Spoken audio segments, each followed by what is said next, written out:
Hanuman as you gaze at the tip of the nose. Dobu karki ube hateli korvarli maile bheli. Next asana is Pachimatanasana. Now hold the respective toe with the index and middle fingers. Lean forward and down, bringing the forehead to the knees. Perform Mahamudra Bandha as you visualize Swamiji. Is Ugrasana. Now raise back up and interlace the hands behind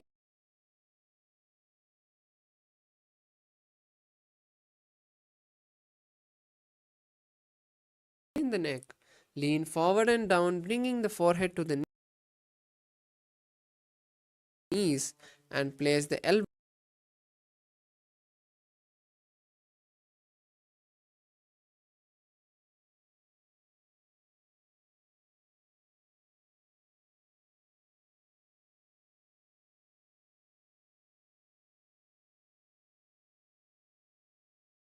outside of the legs. Visualize Kali in your inner space and hold the new japa Mahā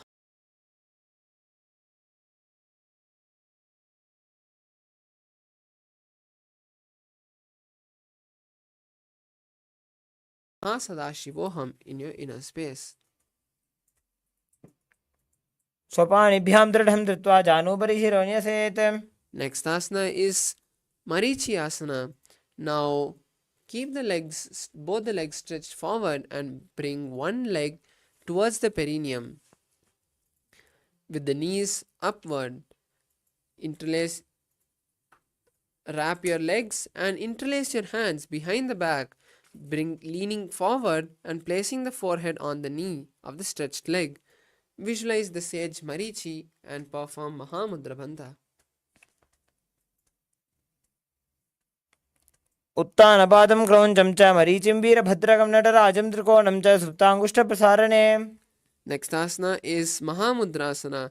Now rest the knee, raise knee on the mat and hold the stretched leg with both the hands.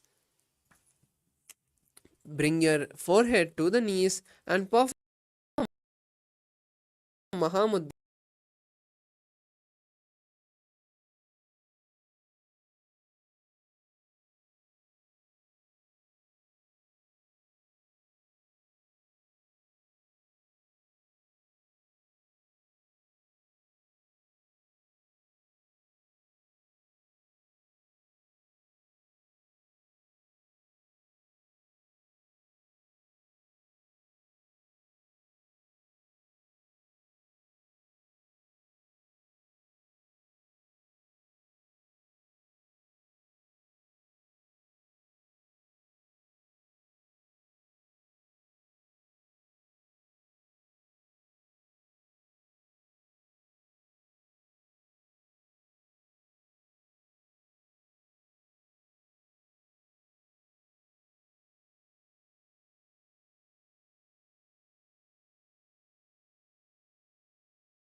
Asana as you visualize Swamiji. महामुद्रां प्रवक्ष्यामि तन्त्रेऽस्मिन् मम वल्लभे.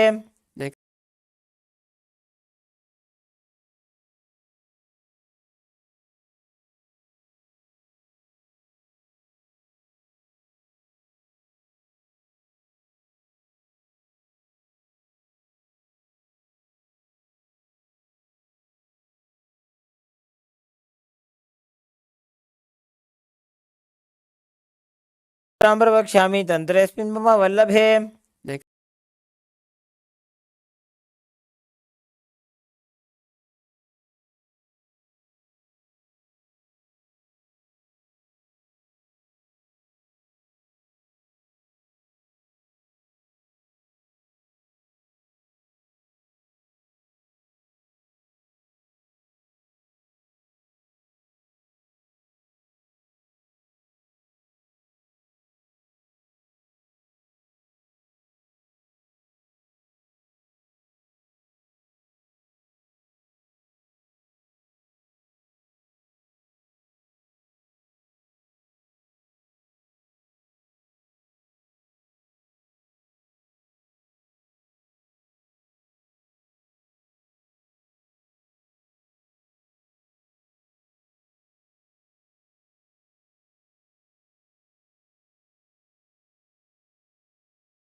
Paramashivoham. Om Nithyananda Paramashivoham. Om Nithyananda Paramashivoham. Om Nithyananda Paramashivoham. Om Nithyananda Paramashivoham. Om Nithyananda Paramashivoham. Om Nithyananda Paramashivoham. Om Nithyananda Paramashivoham. Om Nithyananda Paramashivoham. Om Nithyananda Paramashivoham. Om Nithyananda Paramashivoham. Om Nithyananda Paramashivoham. Om Nithyananda Paramashivoham. Om Nithyananda Paramashivoham. Om Nithyananda Paramashivoham. Om Nithyananda Paramashivoham. Sorry for the technical glitch. We complete with the participants for this technical glitch. Let's continue with the Dvitiya Vinyasa Krama with the 65th asana, Siddha Samadhi asana. Now, bring the soles of the feet together and place your hands under the shins. Lean forward and place the forehead on the mat as you visualize Lord Surya. दो बगदली संपुट करे सोले made आगा में धरे. Next asana is Chiniki Pavasana. Now, place the hands on the respective foot and open the feet like a book, placing the elbows on the knees. Visualize Swamiji in your inner space. दो बगा की एड़ी धरती मगिवा मेढ़ लगावे. Next asana is Charapati Chokasana. Now place the hands on the respective knee and gently press them towards the ground. Perform Uddiyana Bandha and visualize Swamiji. दो वो बगदली संपुट धारे आगा ने करे जा रे पसारे. Next asana is Bhairavasana. Now lift the feet off the ground, placing the toes on the ground with the heels raised up. Place the hands on the respective knees in Bindu Mudra and visualize Lord Kalabhairava. गुल्फो संपीड्य जान्योन्यम व्युत्क्रमेणोत्थितं शनैः. Next asana is Samanasana. Now place one foot at the perineum and lift the other foot to the chest. Visualize Swamiji in your inner space. समानासनमावक्षे सिद्धमन्त्रादिसाधनात्. Next asana is Apanasana. Now place the raised knee on the respective shoulder and stretch the other leg forward towards the sky. Place the hands by your side and visualize Swamiji.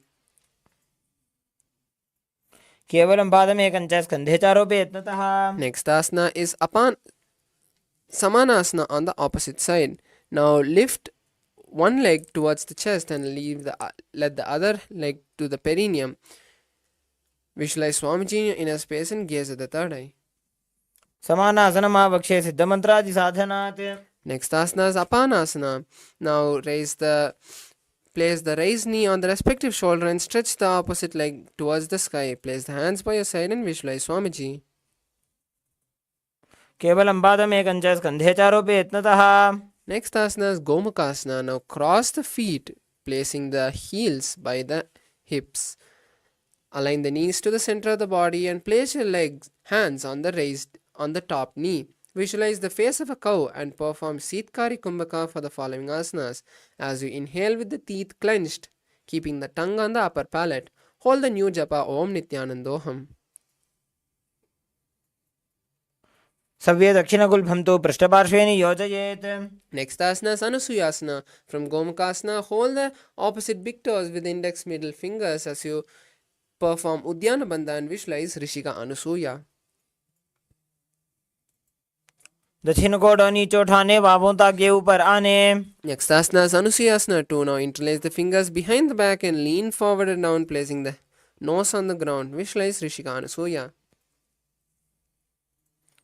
जीमणा गोदा की संधि, उपरिटा वागोड़ा की संधि. Next asana is Garudasana 2. Now sit on the ground with one heel pressed on the perineum and the other foot flat on the ground with the knee raised up. Place the hands on respective knees and visualize Lord Garuda. डाबो पग मोड़ी AD माहिलो गुल्फमूल द्वार नीचे दे. Next asana is Garuda, which is Naradasana. Now sit on the heel which was touching the perineum and interlace your hands behind the back, twisting outside of the raised knee. Visualize Sage Narada. पिष्टिज वाम पगदली केरी, भूपरिता ही लगा बेफेरी. Next asana is Matsya Pitakasana.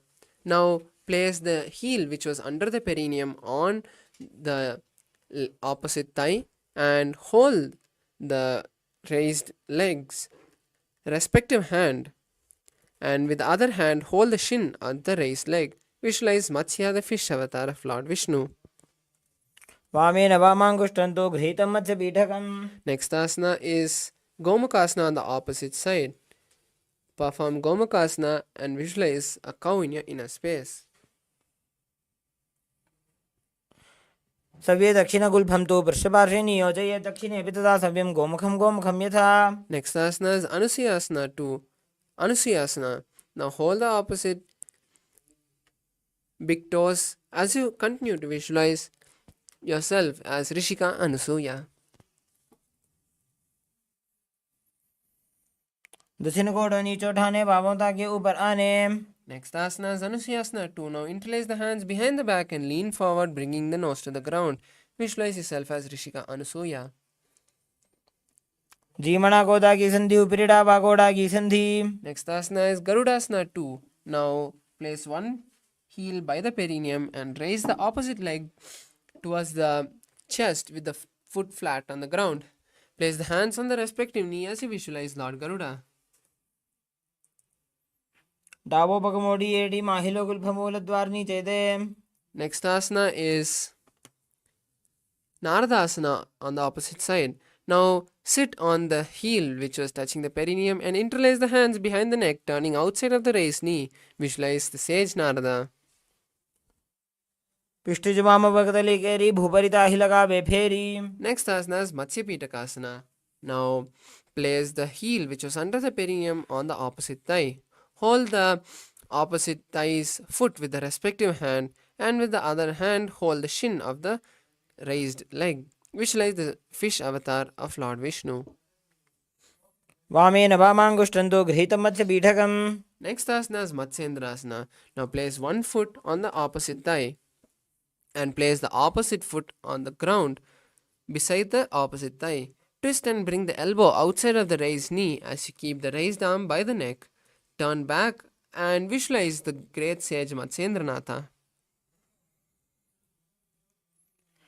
उदरं पश्चिमाभासं कृत्वा तिष्ठति यत्ततः. Next asana is Kubhasana.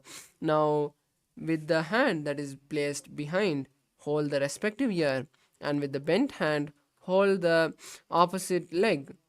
Visualize a camel. आसन को गुण झोलो जाए. Next asana is Matsyendrasana 2. Now stretch the hand which was touching the ear and place it back on the ground. Visualize the great sage Matsyendranatha. मत्स्येन्द्रपीठं जठर प्रदीप्तिं Prachanda रुक्मण्डल खण्डनास्त्रम्. Next asana is Matsyendrasana on the opposite side. Visualize Matsyendranatha and gaze at the third eye. उदरं पश्चिमाभासं कृत्वा तिष्ठति यत्ततः. Next asana is Kubhasana. Now perform Kubhasana on the opposite side as you visualize yourself as a camel. आसन को गुण झोलो जाए. Next asana is Matsyendrasana on the opposite side. Visualize the great sage Matsyendranatha and gaze at the third eye. मत्स्येन्द्रपीठं जठर प्रदीप्तिं Prachanda रुक्मण्डल खण्डनास्त्रम्. Next asana is Padmasana. Now place your legs on opposite thighs and perform Mahamudra Bandha. Visualize Paramashivam in your inner space. आसनं द्विधं प्रोक्तं पद्मं वज्रासनं तथा. Next asana is Padmasana 2. Now hold the opposite big toes. Hold the respective big toes with index and middle fingers by crossing your hands. Visualize the goddess Parvati. उत्तानौ चरणौ कृत्वा संस्थाप्योपरि जानुनोः. The next asana is Kukutasana. Now place your hands through the gap of your thighs and calves and lift your body off the ground, visualizing yourself as a rooster. Hold the new japa Om Nithyananda Mahā पद्मासनं सुसंस्थाप्य नान्भोरोरन्तरे करौ. Next asana is Baddhakeki Asana. Now from Padmasana, stand on the knees and place the palms on the ground facing the body. Lean on to the elbows, placing the navel on the elbows and slowly lift your body off the ground. Visualize Swamiji.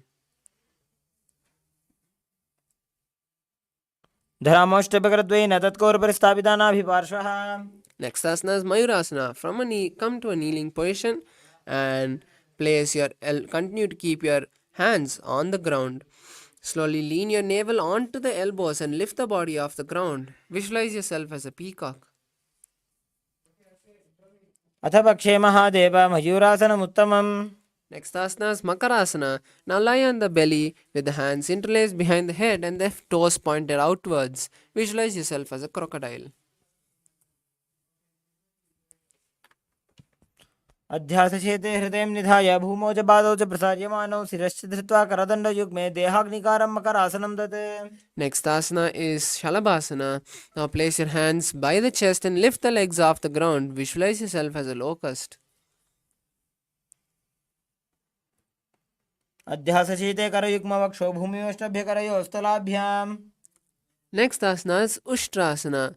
Now hold on to the respective legs and pull them down to the sides of your hip. Visualize yourself as a camel. अध्यासचेते पदयुग्मव्यस्तं पृष्ठे निधायापि धृतं कराभ्याम्. Next asana is Dhanurasana. Now from Ushtrasana, raise the legs and hips simultaneously up towards your head as you visualize yourself as Lord Shiva's bow. प्रसार्य पादौ भीदण्डरूपौ करौ च पृष्ठे धृतपादयुग्मम्. Next asana is Bhagasana. Now keep your heels flat on the ground and sit on top of the heels.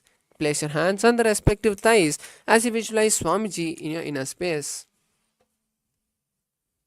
उल्टा मोड़ी पावदो ऐसे बहुरो जुगति करे एक ऐसे. Next asana is Gohyasana. Now place your forearms on the ground and interlace the fingers. Place your crown in between of the forearms and walk your feet forward, lifting your legs off the ground. Balance with your knees bent and visualize Swamiji.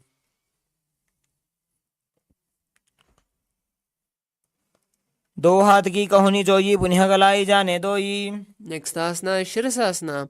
Now from Gohyasana, slowly balance and raise the legs straight up. Visualize Swamiji and gaze at the nose. विपरीतं मण्डलं च द्विधैव विदितं हिनः. Next asana is Podhyasana. Now sit with the hands beneath the calf and stretch the legs up, bringing the knees to the forehead. Perform Bastarika Kumbhaka for the following asanas as you intensely exhale. Visualize Swamiji.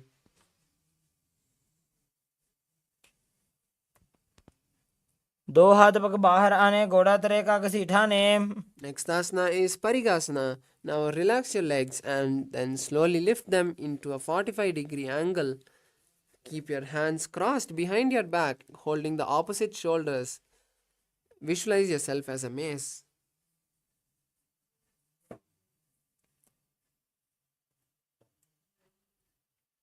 उत्तानशयनं कृत्वा पादौ मिलित्वा प्रसार्य. Next asana is Naukasana. Now rest your legs for a moment and then raise them back up into the 45-degree angle. Place your forehands by your hips for balance if needed, or keep them by the side of your legs. Visualize your boat.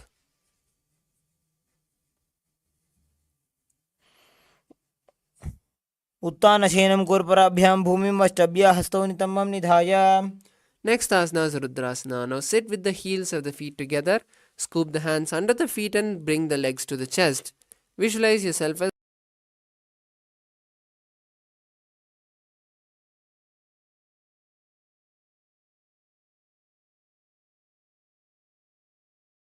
Lord Rudra.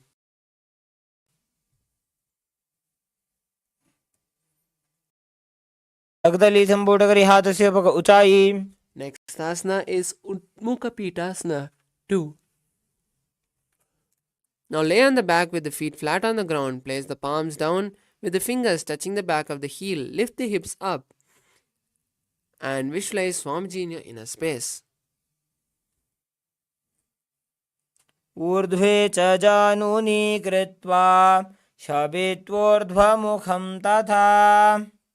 The last asana for the Pratama Vinyasa Krama is Shavasana. Now lie on the back with your hands by your side with the palms facing upwards. Completely relax your body and visualize Swamiji liberating you. Visualize, see the Kundalini coming from the root center to the spine to the crown in Shakti Chalana Mudra. उत्तानं शववद्भूमौ शयनं तु शवासनं शवासनं श्रान्तिहरं चित्तविश्रान्तिकारकम्.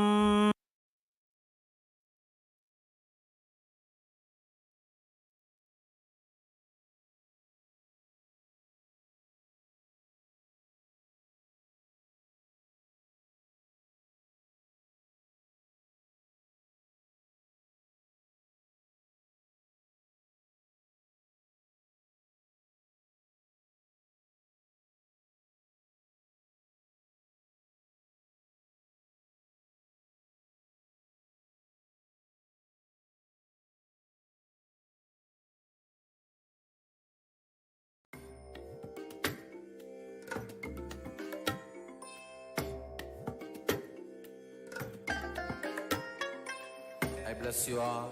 Let you all.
Now slowly come back to your body. Start wiggling your toes and fingers, your ankles and wrists, and lift your legs to your chest, wrapping your legs around the body. Wrap your legs with your hands and rock from side to side as you slowly come to a seated posture with your body in a comfortable position. Now we have successfully finished the 108 asanas of the Pratama Vinyasa Krama. Now we have to continue with the Dvitiya Vinyasa Krama, with the first asana being Yathashanishta asana.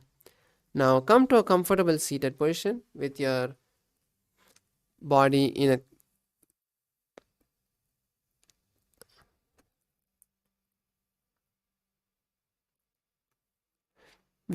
a comfortable position.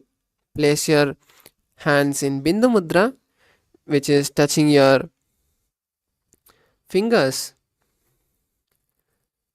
your index and thumbs together in Bindu Mudra. Visualize Swamiji in your inner space. Start performing the Samana Kumbhaka for the following asanas, which is inhaling, holding the breath, visualizing the intense fire, and exhaling.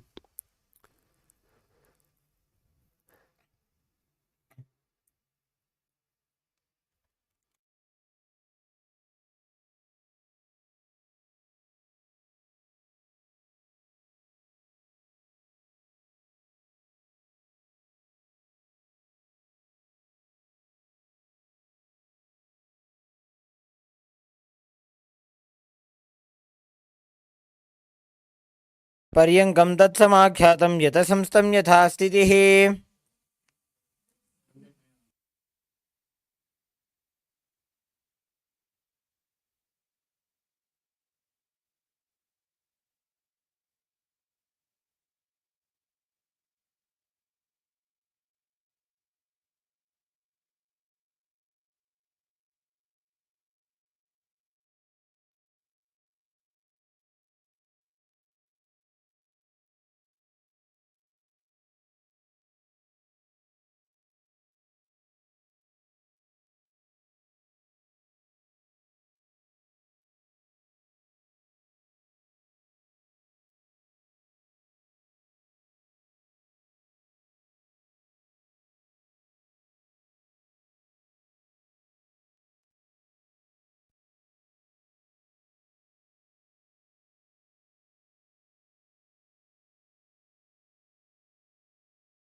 The next asana is Samasana. Now sit in a cross-legged position with your hands in Bindu Mudra. Visualize Swamiji in your inner space and continue to perform Samana Kumbhaka. इदानीं गर्भिणीनां योगाभ्यासो यथा लघु.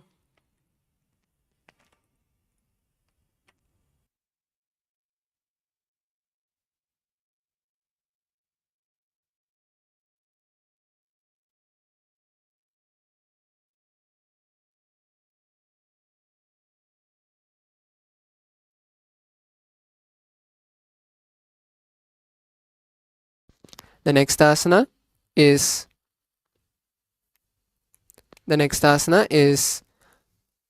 Muktasana. Now continue to maintain the same position as you place your palms on the respective knee. Visualize Swamiji liberating you and gaze at the nose. जीविनीं सूक्ष्मां दक्षिणेतरगुल्फतः.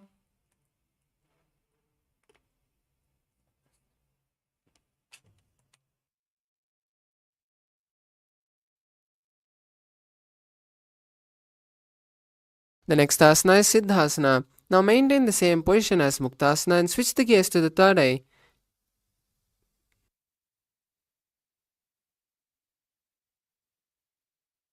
दृशा पश्यन् भ्रुवरन्तरं चैतन्मोक्षकपातभेदजनकं सिद्धासनं प्रोच्यते. The next asana is Siddhyasana. Now from Siddhasana, switch the gaze to the ground in front of you and visualize Swamiji in your inner space. नैजङ्गपरद वामचरण वामपादकेडीजानो सीवनिमदितासु कोठानो. Next asana is Rudrasana. The next asana is Rudrasana 2. Now maintain the same position as you rotate your hands on the top of your knees into Bindu Mudra. Gaze at your third eye and visualize Lord Rudra. वामचरण पर दक्षिण राखे एक जुगति ऐसे विधि राखे. Next asana is Santadunasana. Now maintain the same position and switch the gaze to your nose. Visualize you're unshakable. आसन की one मन की चंचलता meet. Next asana is Siddhasana 2. Now maintain the same position and cup your palms into a lotus and place it in front of your navel. Visualize Swamiji. ऋजुकाय समासीना सिद्धासनमुदीरितम्. Next asana is Bandhayoni asana.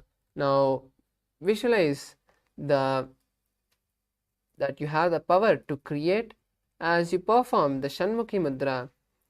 Lock your mouth with the little and ring finger. Close your nose with the middle finger. Close your eyes with the index finger and the ears with the thumbs. यत्र मध्ये महादेव बन्धयोन्यासने शृणु. Next asana is Virasana.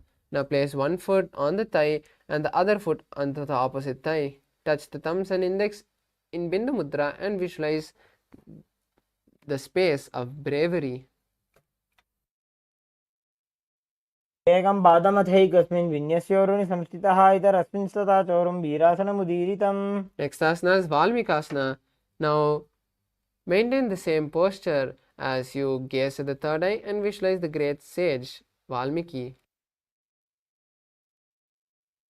दावा पग की पगदली पुनिएडी है जोय. Next asana is Joni Mudrasana. Now maintain the same posture as you switch the gaze to the nose and visualize the Yoni Mandala. वाम पाद की पगदली जाहि माहिली कोरे. The next asana is Yoni Asana. Maintain the same posture as you switch the gaze to the third eye. Visualize the Yoni Mandala.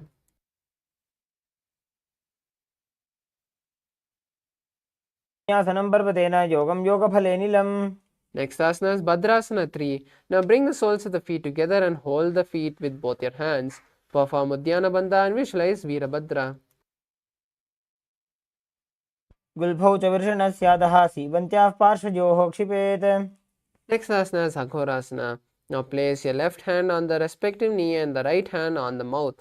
Cover the mouth and perform Abhyantara Kumbhaka, which is inhaling through the left nostril, holding the breath, inhaling through the right nostril, holding the breath and exhaling through the left nostril.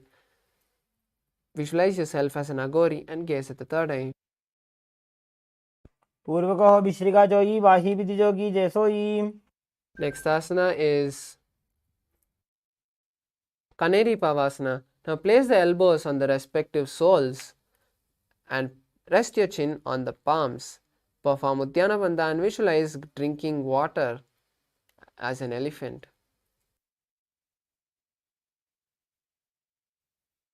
वाली पाव आसन कक्यो है जैसे Yahoo में जाने विधि तैसे. Next asana is Parasana. Now sit with knees raised and place the arms between the thighs and calves. Interlace the fingers in front and lift the feet off the mat. Visualize Swamiji.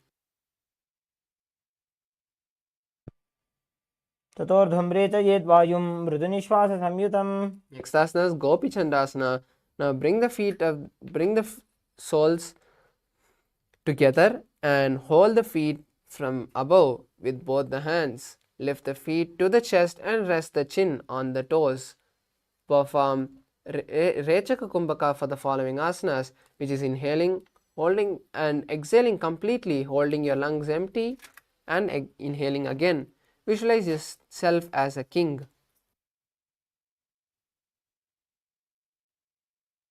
पूर्व विधि पगा का अंगूठा कंठ को पराशे. Next asana is Uttarasana. Now place the soles of the feet together and scoop the hands under the legs, lifting the legs to the chest. Rest your chin on the soles as you visualize your body free from any disease. तो पगदली संपुटटाने उभय हस्त करी उरद हिताने. Next asana is Vishishtasana. From Uttarasana, lift the legs towards the face and place the legs in front of your face as you visualize yourself excelling in everything. दोवू पगदली जोड़ी संपुट करे. The next asana is Bhujasana.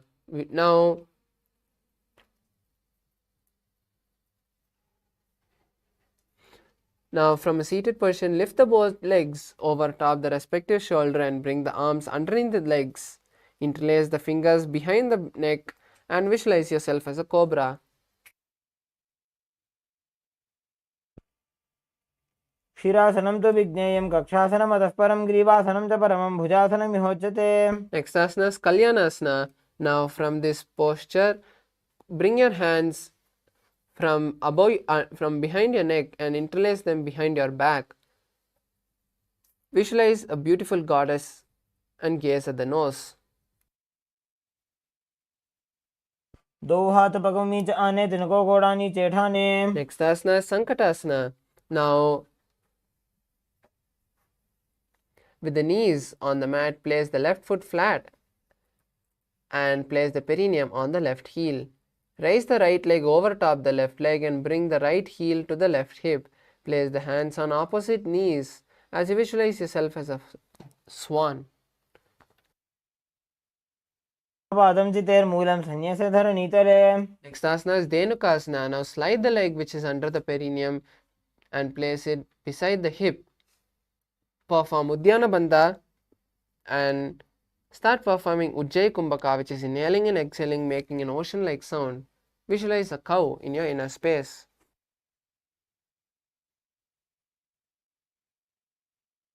नगरपञ्चडं ऋषिलिन्दगल्यम्नि. Next asana is Machandrasana. Now place the right foot on the left thigh and place the left foot on the right knee. Bring the left hand behind the back and hold the right thigh. Place the hands on the left thigh and twist the body.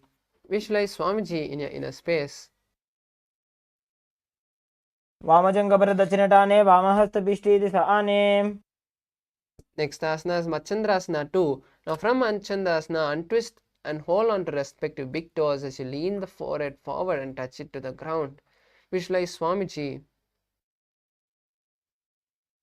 प्रथमजी मनोचरण जजोजी वामजङ्गपरिराखे सोयी. Next asana is Guru Asana. Now maintain the same posture as you interlace the fingers and place them on the top knee. Visualize Swamiji.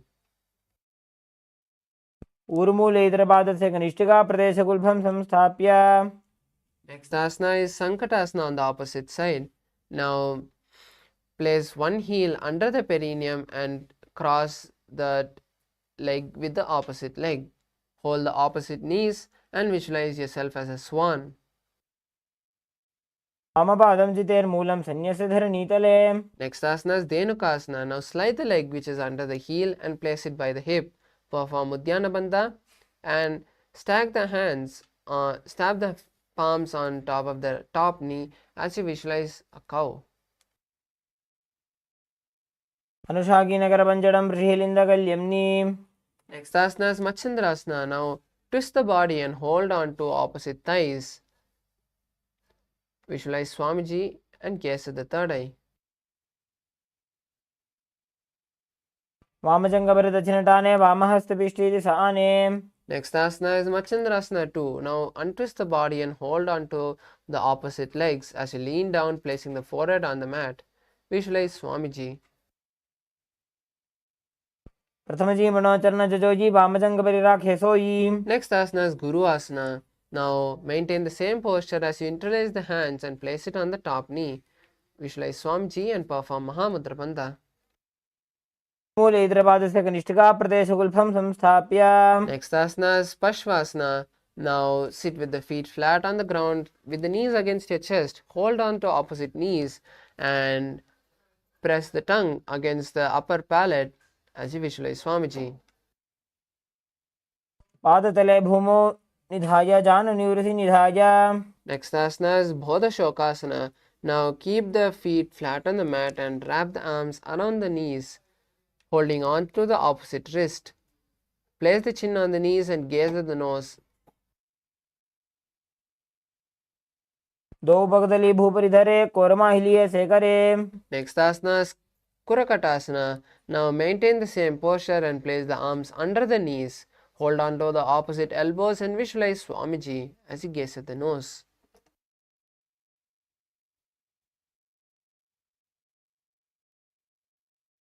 Next asana is Sumati asana.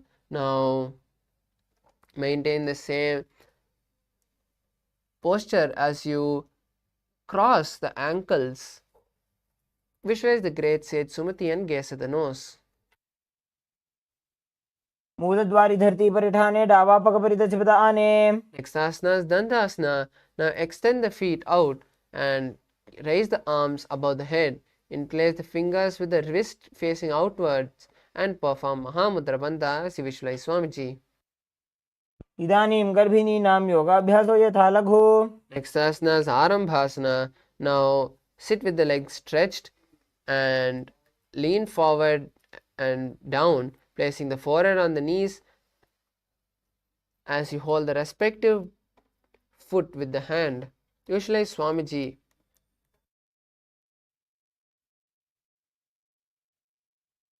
दोबू पग मिलिवा पसारी पगागा अंगूठा पकड़ी लीला टकोड़ा लगावे. Next asana is Bhidokasana. Now continue to keep the legs extended as you separate them apart.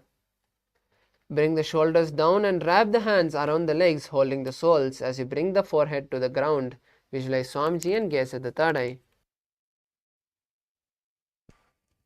प्रथम बेसी दो पा पसारी कुछ को उर्त को कोरडो डारे. Next asana is Jalandhari Pavasana. Now extend both the hands out under the heels with the palms facing forward. Place the forehead behind the heels and visualize Swamiji gazing at the nose.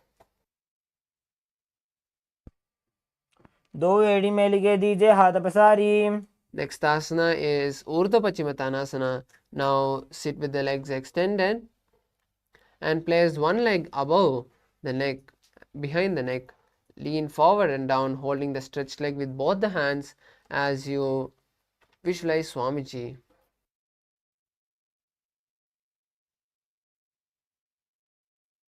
पश्चिमतानमत्संस्थितिं कृत्वा एकं पादं ग्रीवायां धृत्वा तिष्ठेत्. Next asana is Anantasana. Now slowly roll back and lie on your back. Continue to keep the leg behind your neck and hold the leg which is behind the neck with the opposite hand. Visualize you are the eternal one as you gaze at the nose. उत्तानशयनी एकैकं by ग्रीवायां विन्यस्य. Next asana is Ankushasana. Now from Anantasana, rest on the elbow of the hand holding the foot. Perform Pratyahara Kumbhaka, which is seeing the prana go from the root center to the crown center. Gaze at the nose. उत्तानशयित एकैकं पादं ग्रीवायां कुर्वन्.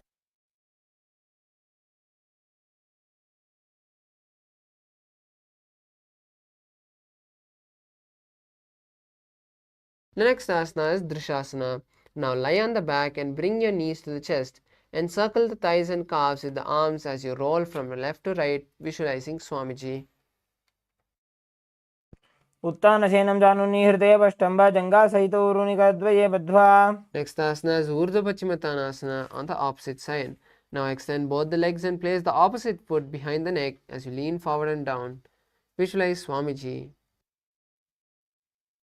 पश्चिमतानवत्संस्थितिं कृत्वा एकं पादं ग्रीवायां धृत्वा तिष्ठेत्. Next asana is Anantasana. Now slowly from Urdhva Pachimatanasana, lie on your back. Hold the leg which is behind the neck with the opposite hand as you visualize yourself as the eternal one. उत्तानशयनी एकैकं by ग्रीवायां विन्यस्य. Next asana is Ankushasana. Now roll onto the hand which was holding the foot and visualize yourself as complete control. Gaze at the nose. उत्तानशयित एकैकं पादं ग्रीवायां कुर्वन्.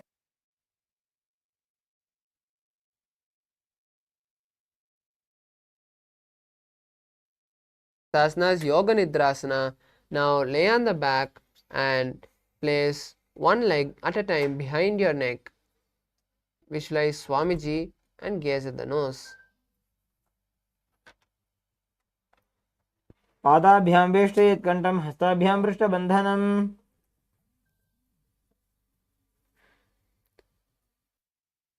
Next asana is Atma Ramasana. Now, while laying on the back, raise the legs towards the head and wrap the hands around the leg, interlacing the fingers behind the neck.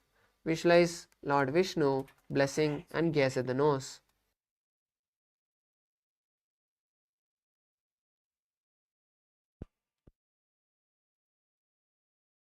Atmaram आसन प्रथमसो धोसो वे Next asana is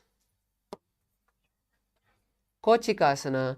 Now, lie on the back with the knees to the chest and the soles facing up. Extend the arms sideways and visualize Swamiji. दो हाथ सीधा सा करे 300 बेसपा करे. Next asana is the sequence of Jatara Parivritti 1, 2 and 3. Visualize Swamiji throughout this sequence. Now lie on your back with the knees to the chest. Stretch the arms to the side at the shoulder level. Jatara Parivritti 1. Now place one knee bent and the other knee straight on the ground. Jatara Parivritti 2. Keep both the knees bent to one side. Jatara Parivritti 3. Keep both the legs straight to one side and hold the leg with the hand. Look in the opposite direction of the leg. Now we'll perform Jatara Parivritti 1, 2 and 3 on the opposite side. Bring the knees to the chest and keep the arms stretched at a shoulder level. For Jatara Parivritti 1, bend one knee to the ground and keep the other leg straight. Jatara Parivritti 2, keep both the legs knees bent to one side, and for Jatara Parivritti 3, straighten to one side and hold the legs with the hand. Gaze at the opposite side. परिवृत्ति कुक्ष भागे त्रिधा हि परिकीर्तितः बद्धकोणं सुप्तकोणम् ऊर्ध्वकोणमथापि च. Next asana is Dvipada-pitam. Now lie on the back and bend the knees, holding the feet on flat on the ground. Hold the ankles and keep the hips lifted up. Gaze at the nose and visualize you're a bridge. क्रियायुतं द्वन्द्वपीठ सर्वबलप्रदम्. Next asana is Paryankasana. Now lie on the back and place the feet flat on the mat. Bring the arms over the head and place the hands flat on the mat as well, with the fingers pointing towards the feet. Lift the entire body off the ground as you visualize yourself as a stone furniture. उत्तानशयनमस्तदलाभ्यां भूमिं वष्टभ्यः पादतलाभ्यां भूमिं धृत्वा. Next asana is Shotanasana. Now lie on your back and bring the knees to the chest. Hold the shoulders with the respective hand and move the hips in a circular motion. Visualize yourself as a playful dog. शुभशरीरं संस्थाप्य जानुनी सम्मील्य नाभोवाञ्जीय. Next asana is Viparita Karani. Now lie on your back and raise the hips and legs up towards the sky. Bring the hands to the lower back for support if needed, or else keep the elbows and hand extended on the mat below. Balance here as you visualize Swamiji. भूतले सशिरो दत्त्वा खेनये चरणध्वजम्. Next asana is Viparita Karani 2. Now lie on the back and raise the hips and legs up. Like in Viparita Karani 1, just stop the circular motion of your legs and visualize Swamiji. करणी विपरीताख्या सर्वाधिव्याधिनाशिनी नित्यम् अभ्यासयुक्तस्य जाठराग्निविवर्धनी. Next asana is Langalasana. Now from Viparita Karani, slowly lower your legs behind your head. Continue to have Jalandhara Bandha as you visualize yourself as a plow. Keep your hands interlaced behind your back.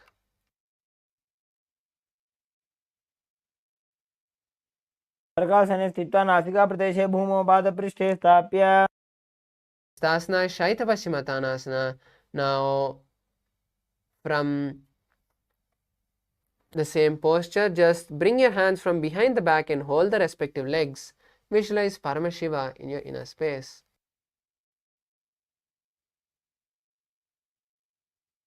तानं शयित्वात् कुर्वीत शयितपश्चिमतानकम्. Next asana, Supta Konasana.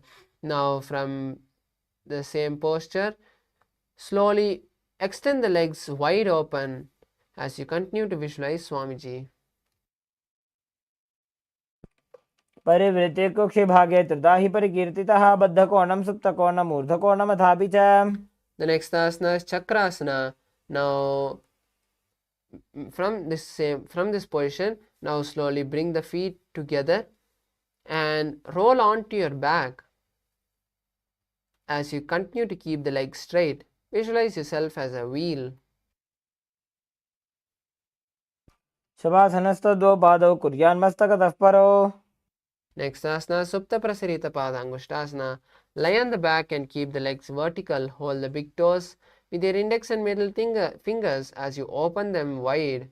Visualize Swamiji in your inner space. उत्तानपादं क्रौञ्चं च मरीचिं वीरभद्रकम्. Next asana, Supta Padangushtasana. Now lie on your back with the toes extended up and continue to hold the legs in Prana Mudra as you visualize Swamiji. उत्तानपादं क्रौञ्चं च मरीचिं वीरभद्रकम्. Next asana is Matsyasana. From Shaitya Supta Padangushtasana, cross the legs into Padmasana and place them down. Hold the opposite elbows behind your head as you visualize yourself as the fish avatar of Vishnu. मुक्तपद्मासनं कृत्वा उत्तानशयनं चरेत् कूर्पराभ्यां शिरोवेष्ट्या मत्स्यासनं तु रोगः. Next asana is Parasharamasana. Now from Matsyasana, just place the back of the right hand on the left palm. Gaze to the nose and visualize Lord Rama.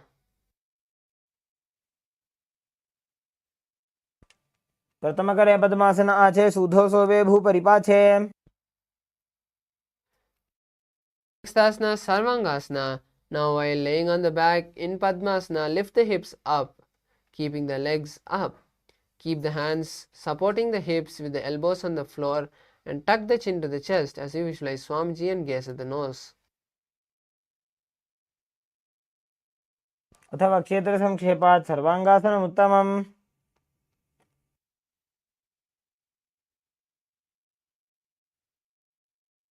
Next asana is Vrishtikasana. Now lay on the back and place one foot on the opposite thigh. Lift the other knee towards the head and extend both the arms up above the head and you hook the fingers.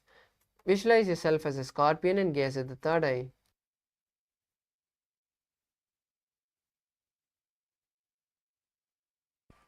प्रथमशयन सूधो शीर्षकेशिकी सन्धि सुदाखे. Next asana is Vrishtikasana on the opposite side.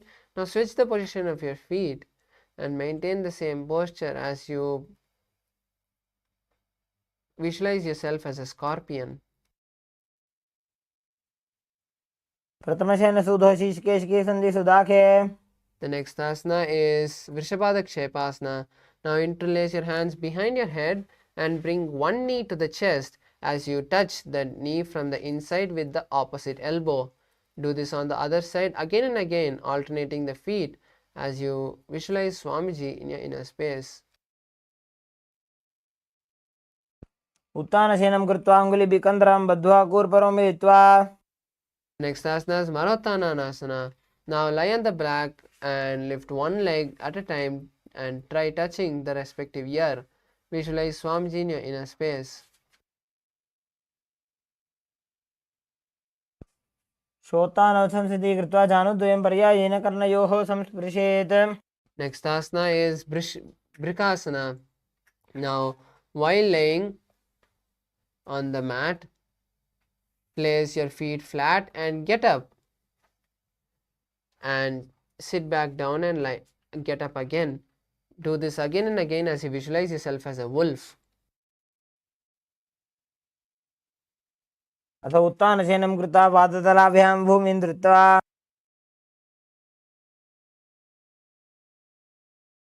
The next asana is Luthasana. Now lay on your back and quickly throw the legs above as you completely roll over. Finish in a prone portion and repeat this again and again as you visualize Swamiji. उत्तानछेनं पादौ शिरौ लङ्घ्य भूमौ स्थापयित्वा The next asana is Saratasana. Now continue to lie on your belly as you keep your hands by the shoulder. Contract your lip and make a flute-like sound as you visualize yourself as a chariot. निब्जं शयनं कृत्वा नाभिं भूमौ निधाय Next asana is Dehalyulangasana.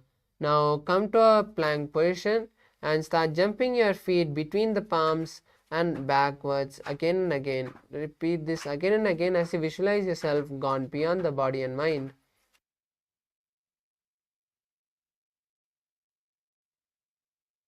हस्तद्वयं बद्ध्वा तन्मध्ये चरणद्वयम् उड्डानैव बहिरानीय Next asana is Jatyasana. Now from standing position, bend forward and place the hands on the mat. Start walking on all four as you visualize yourself as a 60-year-old elephant. अथ जात्यासनं वक्षे येन जाति स्मरो भवेत् Next asana is Lolitakarna. Now stand with the knees bent with the feet pointing outwards. Place the elbows and keep the hands at the chest level. Swiftly move your arms across the body and then bring back to the center as you tilt the head back and shake it in all directions.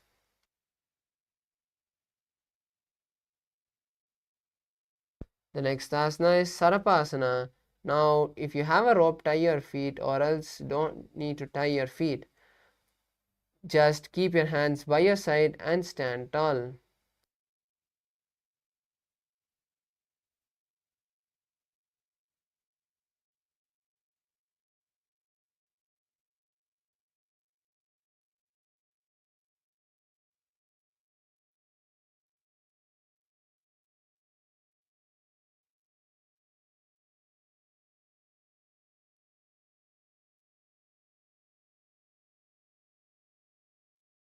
Visualize yourself. Visualize the Kundalini in you slowly raising from the Mooladhara to the crown center, the root center to the crown center. अथ सर्पासनं वक्षे वायुपाणाय केवलं शरीरं दण्डवत् तिष्ठेत् रज्जुबन्धस्तु पादयोः The next asana is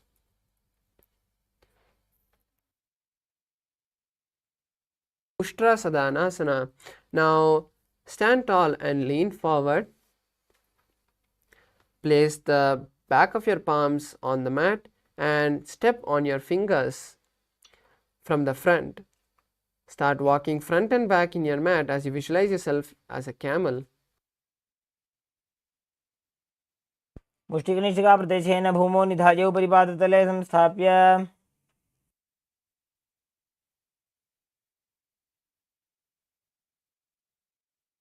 Next asana is Ashwasana. Now stand tall again and lean forward and down, placing the back of your palms on the mat and inserting your fingers under the feet from the side. Start walking front and back as you visualize yourself walking as a horse. मुष्टिकनिष्ठिकाप्रदेशेन भूमौ निधाय उपरिपादतले संस्थाप्य The next asana is Kapotanikatasana. Now stand straight with the feet together. Interlace the hands behind the back and pull them down towards the cast, opening the chest wide and tilting your head backwards. Visualize yourself as a diving bird. पादतले भूमौ निधाय पृष्ठभागेन हस्तौ जङ्घापर्यन्तं नीत्वा Next asana is Talapushpaputam Karna. Now stand tall with the palms together in Namaskar Mudra. Gently bend the knees and keep the toes pointing outward. Simultaneously open your palm and raise the heel off the ground, slightly lowering the waist and shoulder of the respective heel. Visualize your offering flowers to Paramashiva.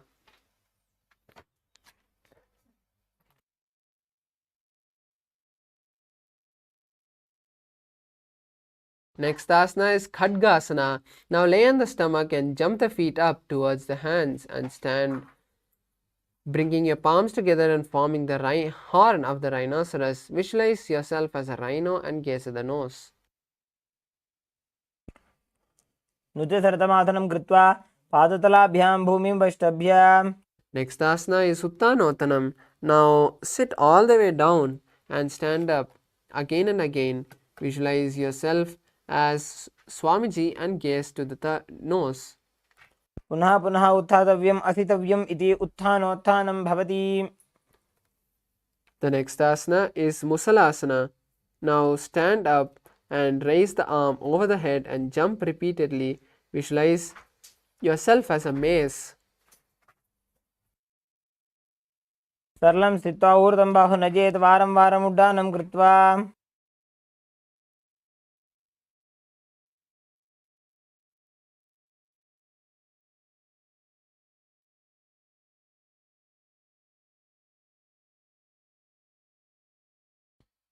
The next asana is Uchirshaka.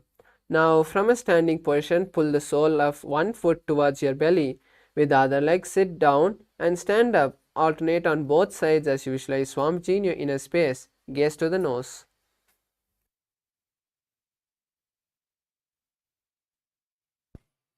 एकैकं पादतलं कुक्षौ निधाय तिष्ठेदुच्छीर्षकं भवति.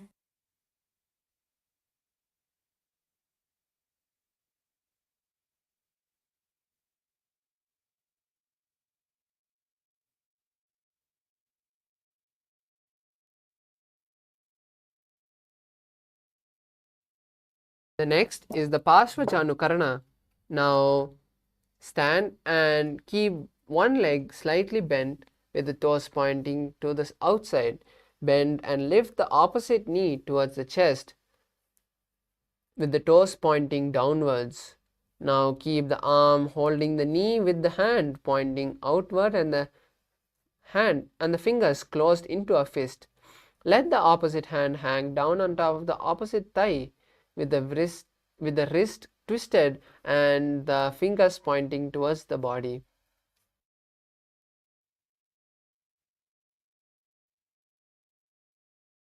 The next asana is Tandavasana. Now on one leg,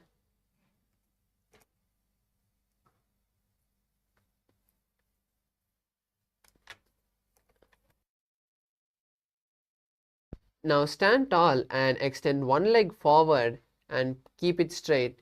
Sit down and stand up, keeping the stretched leg straight, and visualize yourself as Paramashiva dancing. एकेन पादेन स्थातव्यं ताण्डवासनं भवति.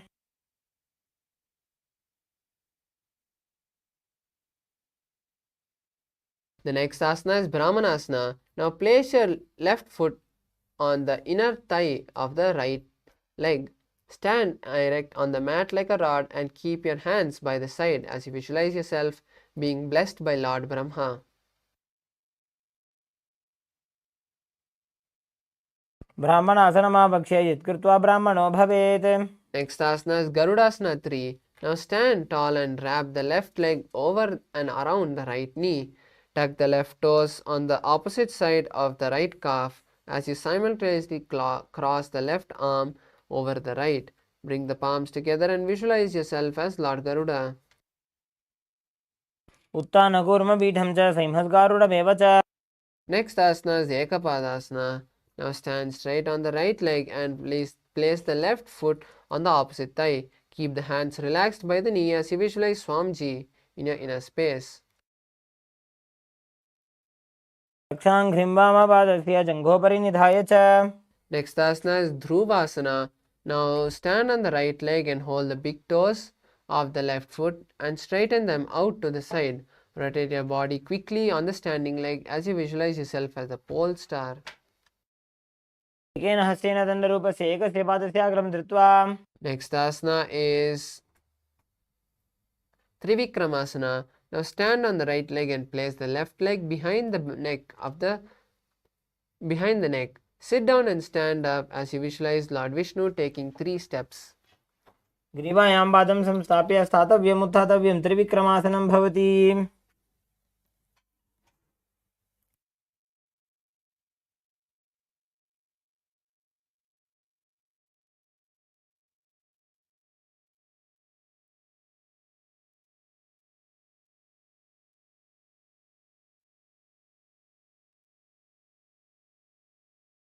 The next is the Parsha Janukarana. Now stand straight and keep the knees bent.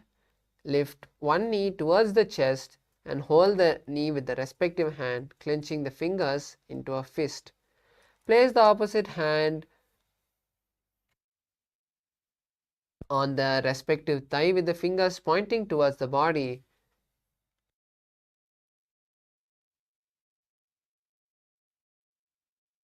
Next is Tandavasana on the opposite side.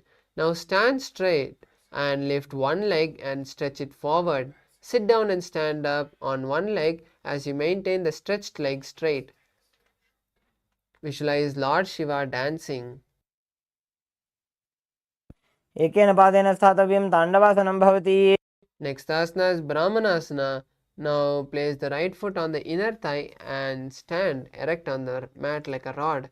Keep the hands by your side and visualize yourself being blessed by Lord Brahma.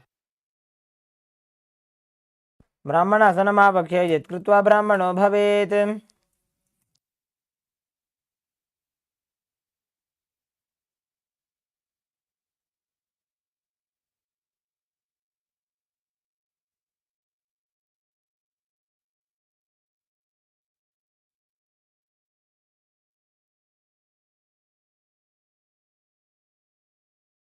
The next asana is Garudasana 3. Now stand tall and wrap the right leg over and around the left knee.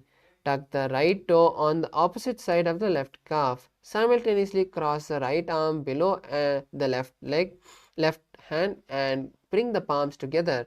Visualize yourself as Lord Garuda. उत्थानकूर्मपीठं च सिंहस्गारुडमेव च. The next asana is Ekapadasana.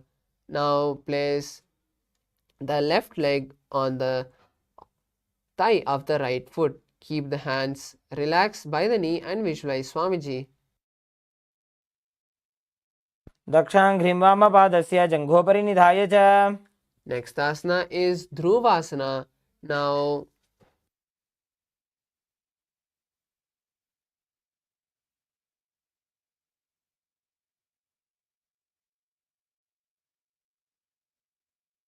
stand on the left leg and hold the big toe of the right foot and straighten the right foot to the side. Rotate your body quickly on the standing leg as you visualize yourself as the pole star. एकेन हस्तेन दण्डरूपस्य एकस्य पादस्य अग्रं धृत्वा.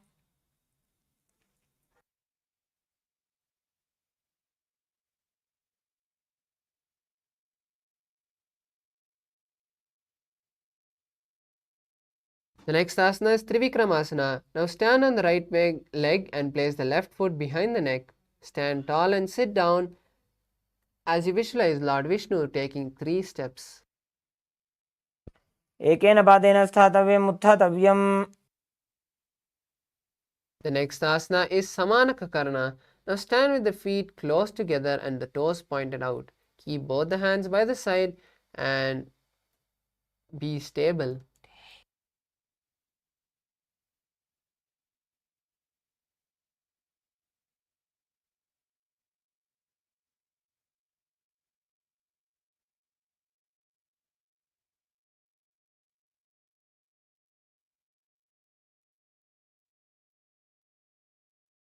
The next asana is Ghorak Anjali Asana.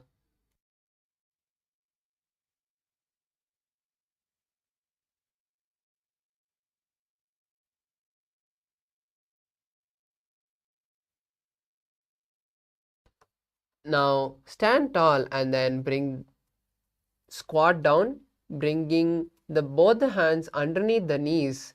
Make a finger lock and sit in a squatting position with the finger lock touching the navel. Visualize the great sage Goraknatha as you start performing Jiva Chala Kumbhaka, which is inhaling, visualizing the prana spread throughout the body and exhaling. perform this kumbhaka for the following asanas. प्रथम ही बो होए बाहुरी नीच पुनि होवे. Next asana is Kanchi asana. Now insert the hand between the thighs and calves and wrap them around. Squat down and hold the hands behind as you keep the chest straight. Visualize Swamiji in your inner space. ऊर्मध्याधस्थो निवेश्य नितम्बं धृत्वा पादतलाभ्यां भूमिं वष्टभ्य. Next asana is Bhairu asana. Now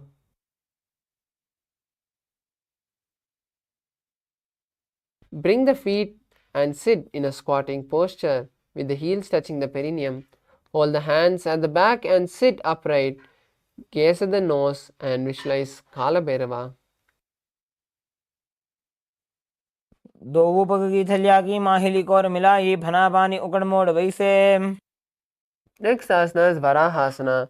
Now squat on the ground with the feet together and toes apart.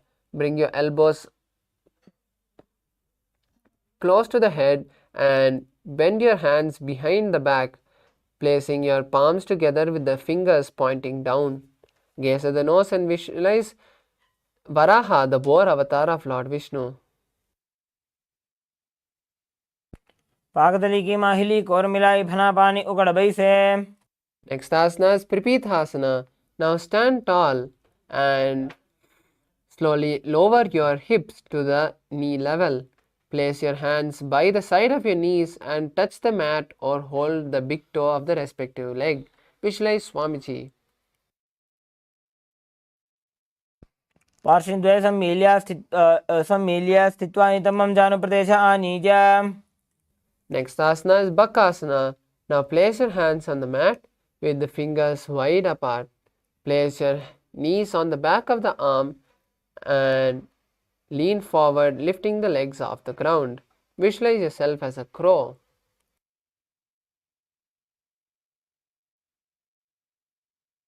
हस्ताभ्यामवनिमवष्टभ्य. Next asana is Shushtanga Kapalyasana. Now lean down and place the head on the ground. Spread the palms and fingers wide apart as you slowly walk your legs and stack the hips on top of the shoulders. Lift the legs off the ground and lock your legs into Padmasana. Visualize Swamiji and gaze at the nose. आसन को गुण कपाल आछो होई. Next asana is Guptasana. Now keep the toes flat and touch the opposite feet. Sit down between the feet and let the heels come outside of the hips. Keep the hands now on the respective knees and sit straight. As you gaze at the nose, visualizing yourself being seated in Paramashiva's secret seat. जानोर्भोरन्तरे पादौ कृत्वा पादौ च गोपयेत्.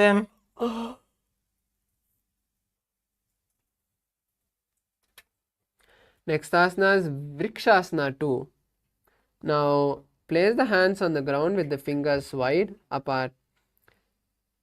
Lift your body up into a handstand and balance there as you visualize yourself as a tree. सप्तचक्रक्षालनाय vrikshasana विशेषकान्. Next asana is Shibhuasana. Maintain the same position as you just switch the gaze to the third eye and visualize Swamiji in your inner space. दो पग जोड़ी माही Gulf मिलाए.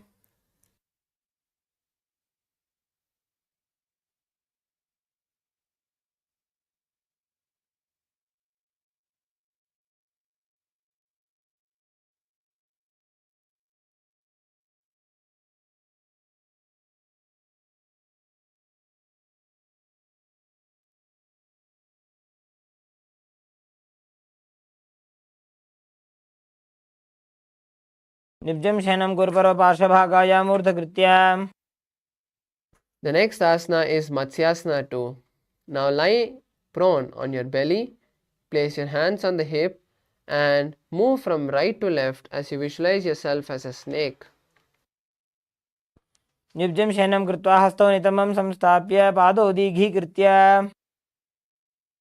The next asana is Niralambhanasana. Now lie on your belly and place the hands like a lotus holding the chin. Keep the legs straight and pointed as you visualize yourself as self-supported.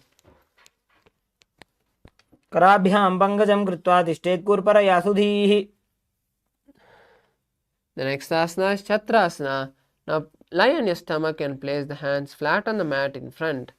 Straighten the arms and bend the knees. Bring the feet towards the upper back and lift the head and chest. Visualize yourself as an umbrella protecting Swamiji from the sun rays as you perform Chatrasana. अर्ध्यासनवत् स्थित्वा हस्ततलाभ्यां भूमिं वष्टभ्य. Next asana is Vajrasana. Now sit on the knees with the toes, with the top of the feet flat on the mat. Place the perineum on the heels as you stretch the arms in front with the palms facing down.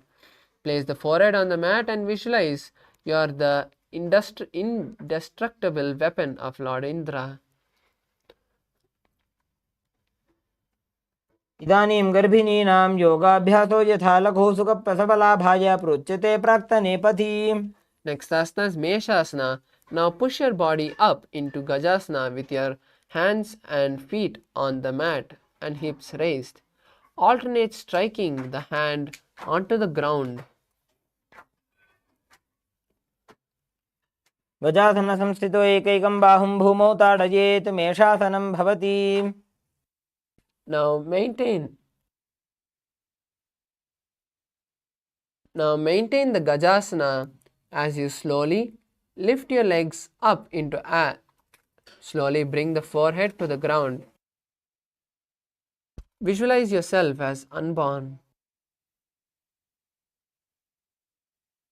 गजासनसंस्थितो पादद्वयमन्तराळे कृत्य. The next asana is Dhanantarasana. Now sit on the heels with the legs together. Interlace the fingers around the toes and pull the feet towards the perineum. Then place the hands on the respective knees. Keep the spine straight and gaze at the nose as you visualize Swamiji. पूर्वविधिपरिहाता की काकसीस्यो फणाशरा मोडी. The next asana is Angamotanam. Now interlace your fingers in front and then behind you. Stretch the arms forward and then to the side, giving massage to various different muscles and joints. Visualize Swamiji in your inner space and perform Ujjayi Kumbhaka, which is inhaling and exhaling, making an ocean-like sound. हस्तयोः अङ्गुलिर्बद्ध्वा हस्तयोर्मध्यात् सर्वमङ्गं निष्कासयित्वा. Next asana is Garudasana 4.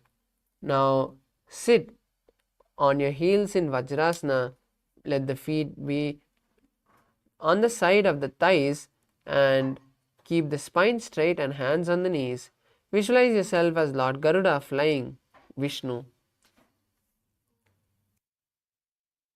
जङ्गोरुभ्यां धरां पीड्य स्थिरकायो द्विजानुना जानु परिकरद्वन्द्व गरुडासनमुच्यते. The next asana is Ananda Mandirasana. Now sit with the legs folded and the toes pointing backwards. Keep the knees wide in front and place the front of the buttocks on the ground. Gaze to the third eye and visualize residing in a blissful temple. अथ वक्षे वीरनाथ आनन्दमन्दिरासनं यत्कृत्वा अमरो धीरो भवत्येवेह साधकः.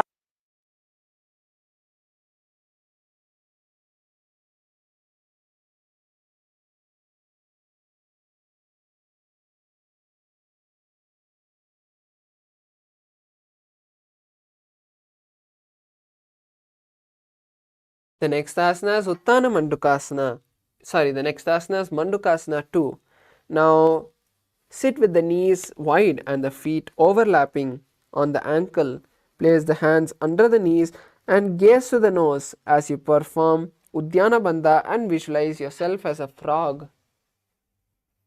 पृष्ठं सम्पीड्य गुल्फाभ्यां जान्वङ्गे सबलयाकृतिः हस्तौ पादतले क्षिप्तो मण्डूकं पाददोषहृत्. The next asana is Narasimhasana. Now keep your toes on the mat and heels together under the perineum.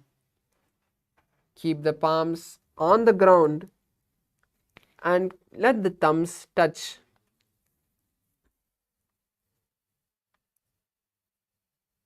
Lean forward and exhale with the tongues coming out.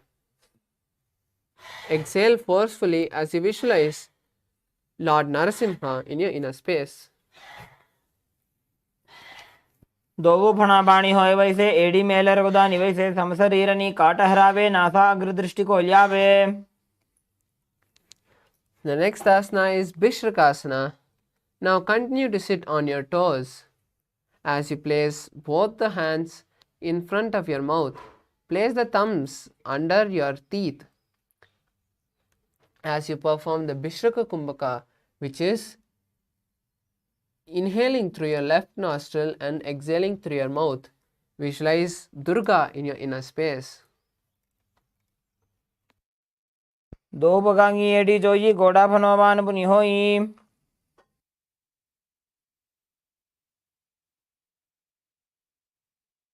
The next asana is Makadasana.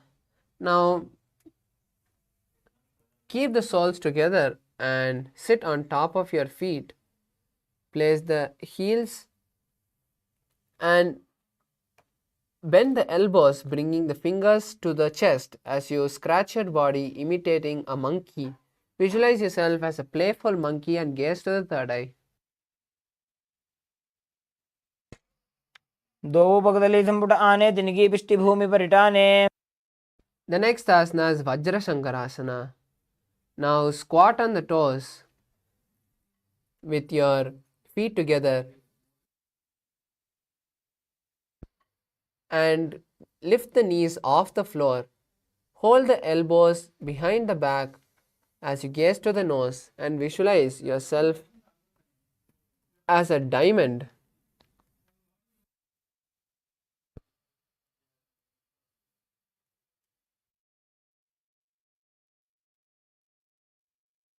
प्रथम पणा पाणी होय बैसे दोवो AD गुदानी वैसे घोड़ा उभा राखे धीर. आड़े वाय पसारे धीर.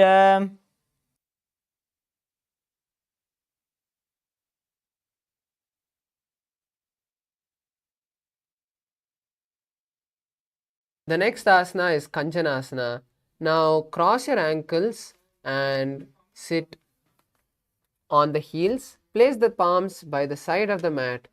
Visualize yourself having perfect health as you perform the Uddiyana Bandha, which is pulling the stomach in and up and gazing at the nose.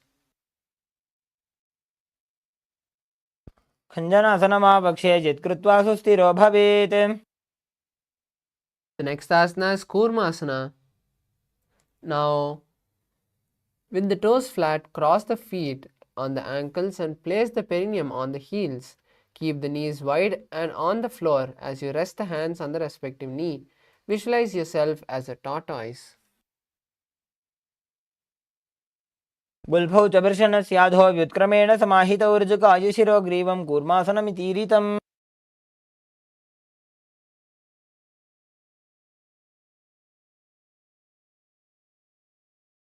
The next asana is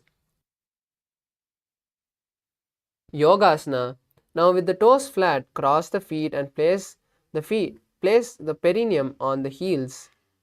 Gaze to the nose and visualize Swamiji as you continue to perform the Ujjayi Kumbhaka. गुदं नियम्य गुल्फाभ्यां व्युत्क्रमेण समाहितः योगासनं भवेदेतदिति योगविदो विदुः.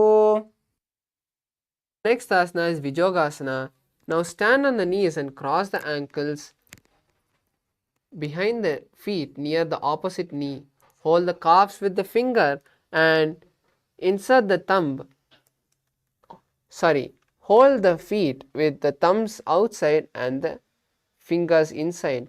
Gaze at the third eye and visualize oneness with your Guru.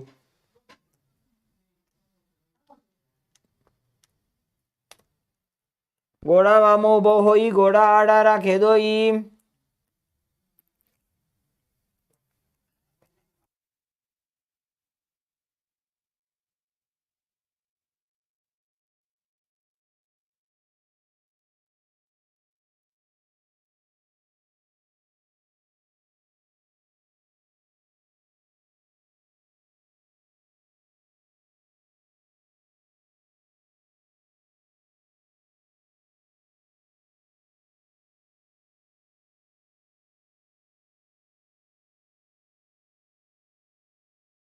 Next asana is Ushtrasana 2. Now, in a kneeling position, bend backwards and hold the ankles with the hand. Keep the arms straight and push the hips forward and tilt the head behind. Visualize yourself as a camel and continue to perform Ujjayi Kumbhaka. मेरुदण्डग्रन्थिदाढ्य संविपादयिषुप्पुमान्. Next asana is Jatyasana with the heels together and hands on the sole of the feet. Slowly bring the elbows down to the mat and place the back of the head on the mat. Visualize yourself as a blooming lotus and gaze at the nose. दो एड़ी संपुट करे सोले मूलद्वार इधर इधर है. Then the next asana is Viratasana. Now slowly lean down and place the back on the mat. Do this again and again as you visualize Swamiji in your inner space.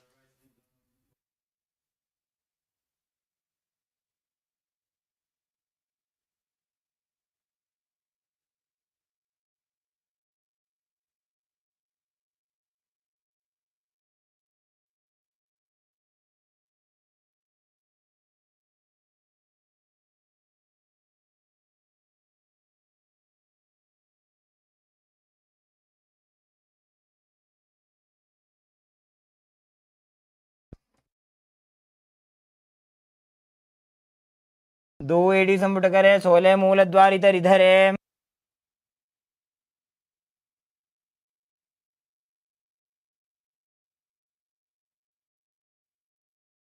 The next asana is Kapotasana. Now from Viratasana, raise the hips higher and bring the forearms on the mat. Place the back of the head on the mat and hold the heels. Bring your head between the feet as you visualize yourself as a beautiful dove flying. मेरुदण्डग्रन्थिदाढ्य संविपादयिषुप्पुमान्. The next asana is Varasana.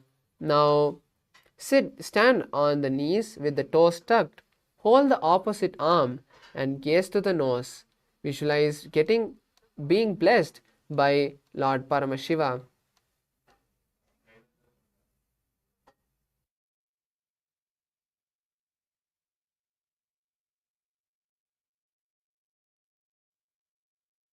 अनुनि भूमौ संस्थाप्य हस्ताभ्यां बाहु परस्परं धृत्वा.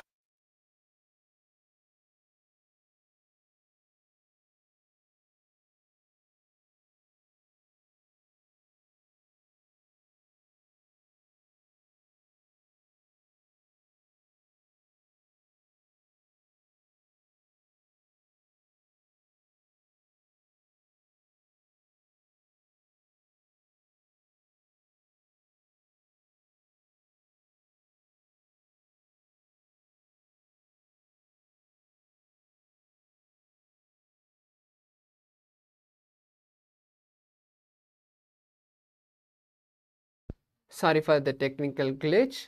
Let's continue with the next asana, which is Varahasana 2. Now keep your knees together and tuck the toes. Lean forward and down. Bring the elbow to the mat. Hold the head with both the hands and rest the hands by the knees. Visualize yourself as the boar avatar of Lord Vishnu.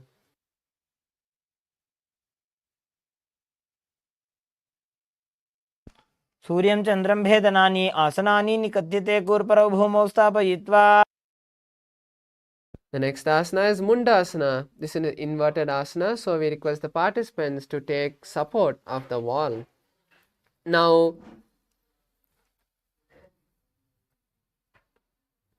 place your forearms on the mat and interlace the fingers. Place the crown of the head on the ground in between of the interlaced fingers. Slowly lift your legs off the ground and balance, visualizing yourself as a lobed tree. Gaze at the nose. अधो मुण्डासनं वक्ष्ये सर्वेषां प्राणिनां सुखम्. Next asana is Andhasana. Now kneel down and place the head between the knees. Keep the elbows adjacent to the knees and hold the head with both the hands. Visualize Swamiji and gaze at the nose. प्रथम भगदली समट हरावे कोरमाहिली उभे मिलावे.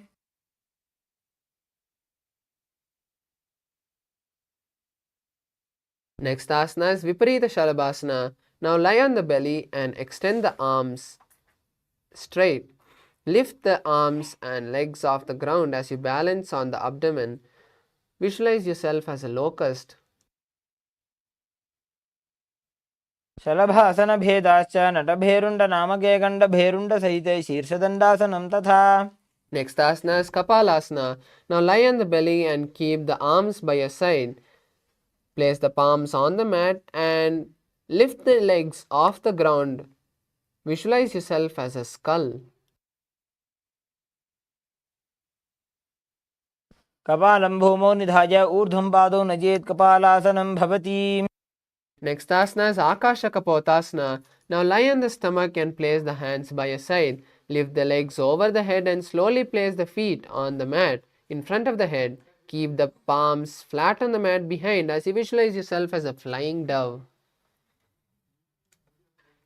उष्ट्रासने स्थित्वा चरणौ भूमेरुत्थाप्य मस्तकोपरि नीत्वा. The next asana is Chatakasana. Now sit on the knees and bring the chest down on the knees. Keep the hands flat on the mat and the forearms on the ground. Visualize yourself as a sparrow. कूर्परपर्यन्तो हस्तौ धरामोष्टभ्याम्. Next asana is Vrishchikasana 2. Now kneel down and place the hands and elbows on the mat. Raise the legs and bend it behind the back, touching the head with the feet. Visualize yourself as a scorpion. विच्छेव पुच्छप्रतिमाङ्घ्रिपार्ष्णि धृत्वा स्वशीर्षे चिबुकं विधार्य कौ यत्रेति सन्तिष्ठति साधकस्त्वं विशावहं वृश्चिकसंयमासनम्. The next asana is Vrishasana. Now place the perineum down on the right heel. Keep the left foot outside of the hip and the ankle to the side. Place the hands on the mat as you visualize yourself as a bull. Gaze at the third eye. याम्य गुल्फे पादमूले वामभागे पदेतरं विपरीतं स्पृशेत् भूमिं वृषासनमिदं भवेत्.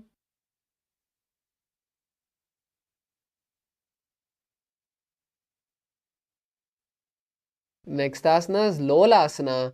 Now place your hands flat on the mat. Keep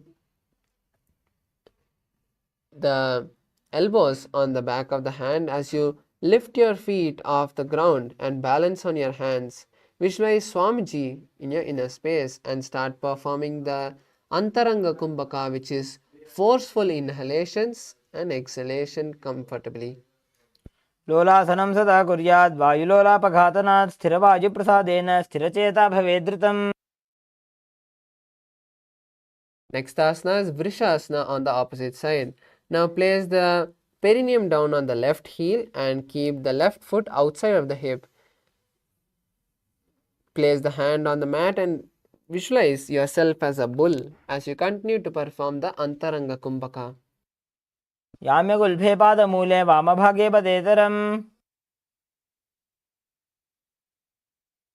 Next asana is Balagunasana. Now place the left toes on the ground and sit on the left heel. Place the right foot flat on the ground with the knee to the chest.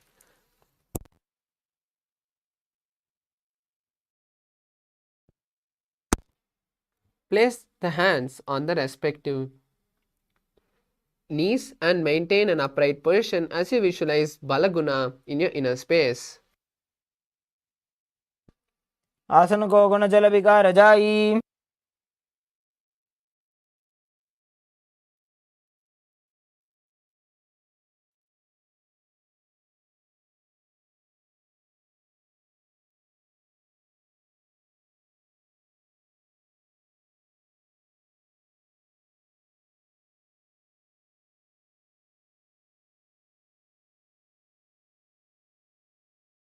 Next asana is Grahasana. Squat with the feet flat on the mat and bring the elbows under the thighs. Wrap the hands around the shin and hold on to the ankles from outside. Visualize yourself as a planet. Next asana is Virabhadrasana. Now place the left hand on the right hip. Keep the right foot flat on the ground with the knee to the chest. Place the hands on the mat and visualize yourself as a planet. Visualize yourself as a planet. Next asana is Uttarasanasana. Now place the left hand on the right hip and keep the right foot outside of the hip. Place the hands on the mat and visualize yourself as a planet. पादतले भूमौ संस्थाप्य जानुमध्ये कूर्परौ स्थाप्य Next asana is Balagunasana on the opposite side. Now place the right toes on the ground and sit on the right heel. Place the left foot flat on the mat and keep the knee to the chest. Place the hands on respective knees as you visualize Balaguna, one of the 84 Siddhas.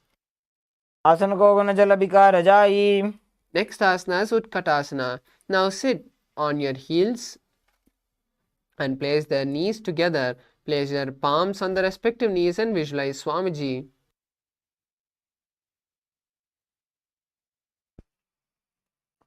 युजास्विजोस्तीयत ऊर्वजानो यत्रासने पादतलद्वयोपरि. Next asana is Vajra Sankharasana 2. Now sit on the toes with the perineum placed on the heels. Keep the soles of the feet together and keep your knees wide off the ground.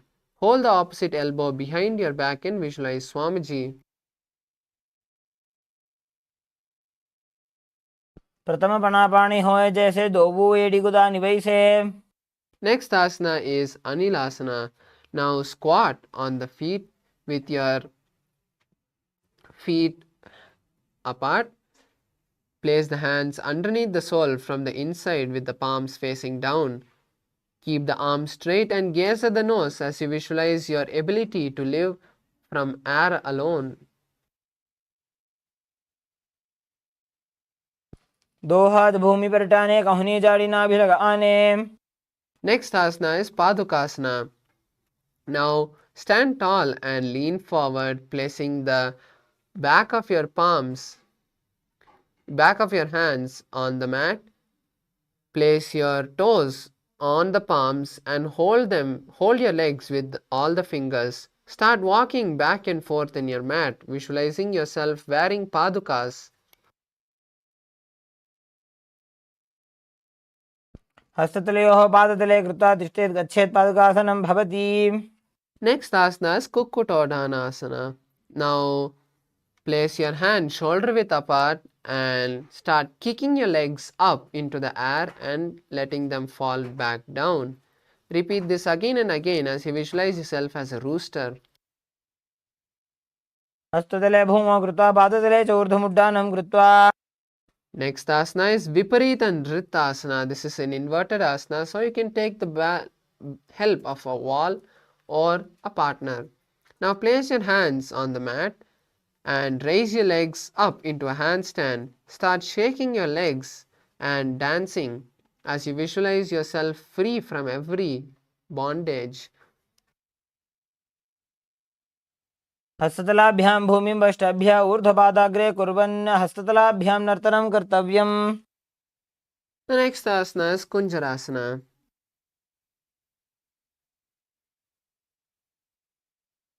Now separate the feet and place one palm on the ground on the mat and place the other palm on the head. Bring stability to this posture as you visualize Swamiji in your inner space. अथ वक्षे Mahadev कुञ्जरासनमुत्तमम्. The next asana is Kunjarasana on the opposite side.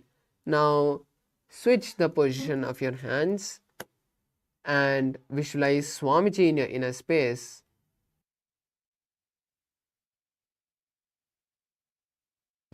अथ वक्षे Mahadev कुञ्जरासनमुत्तमम्.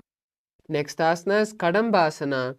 Now sit on the ground with the feet flat and the heels close to the body.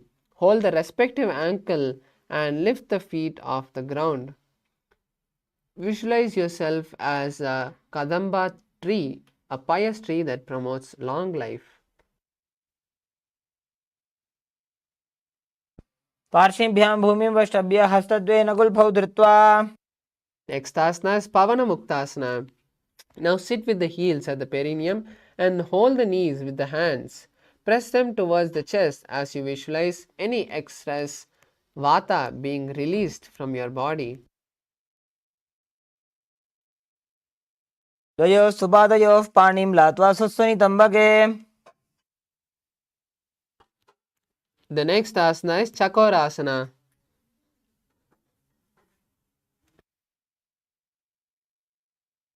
Now sit and stretch both the legs forward. Lift one leg and place it behind the head. Place both the hands by your side and lift the body off the ground.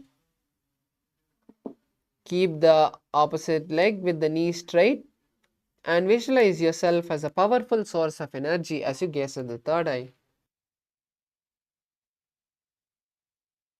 पूर्वदानं चतुष्पादपीठं वज्रासनं तथा. Next asana is Dhanurasana 2. Now sit on the ground and hold the left toe with the left hand and pull the foot to the ear. Extend the right leg out, keeping the right leg straight. Hold the big toe with the index and middle finger and visualize yourself as a bow. पादाङ्गुष्ठौ तु पाणिभ्यां गृहीत्वा श्रवणावधि. Next asana is Ashtavakrasana. Now lift the left leg over top the left shoulder and bring the right foot across and hook it on top of the left foot.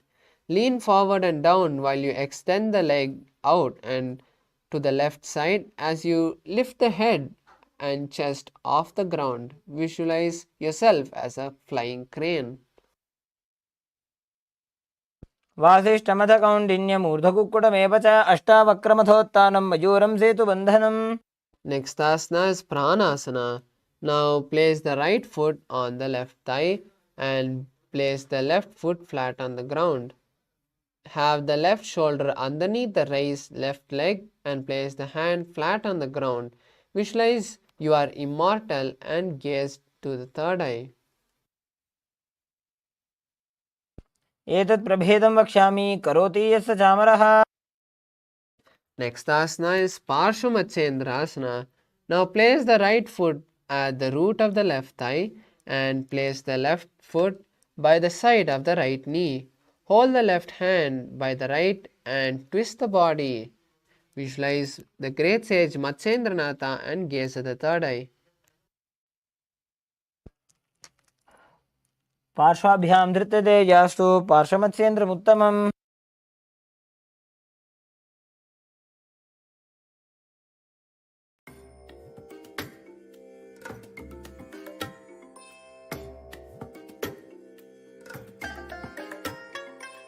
I bless you all. Let you all open all your three eyes and manifest the powers of Mahā Siddha. Om Nithyananda Paramashivoham. Om Nithyananda Paramashivoham. Om Nithyananda Paramashivoham. Om Nithyananda Paramashivoham. Om Nithyananda Paramashivoham.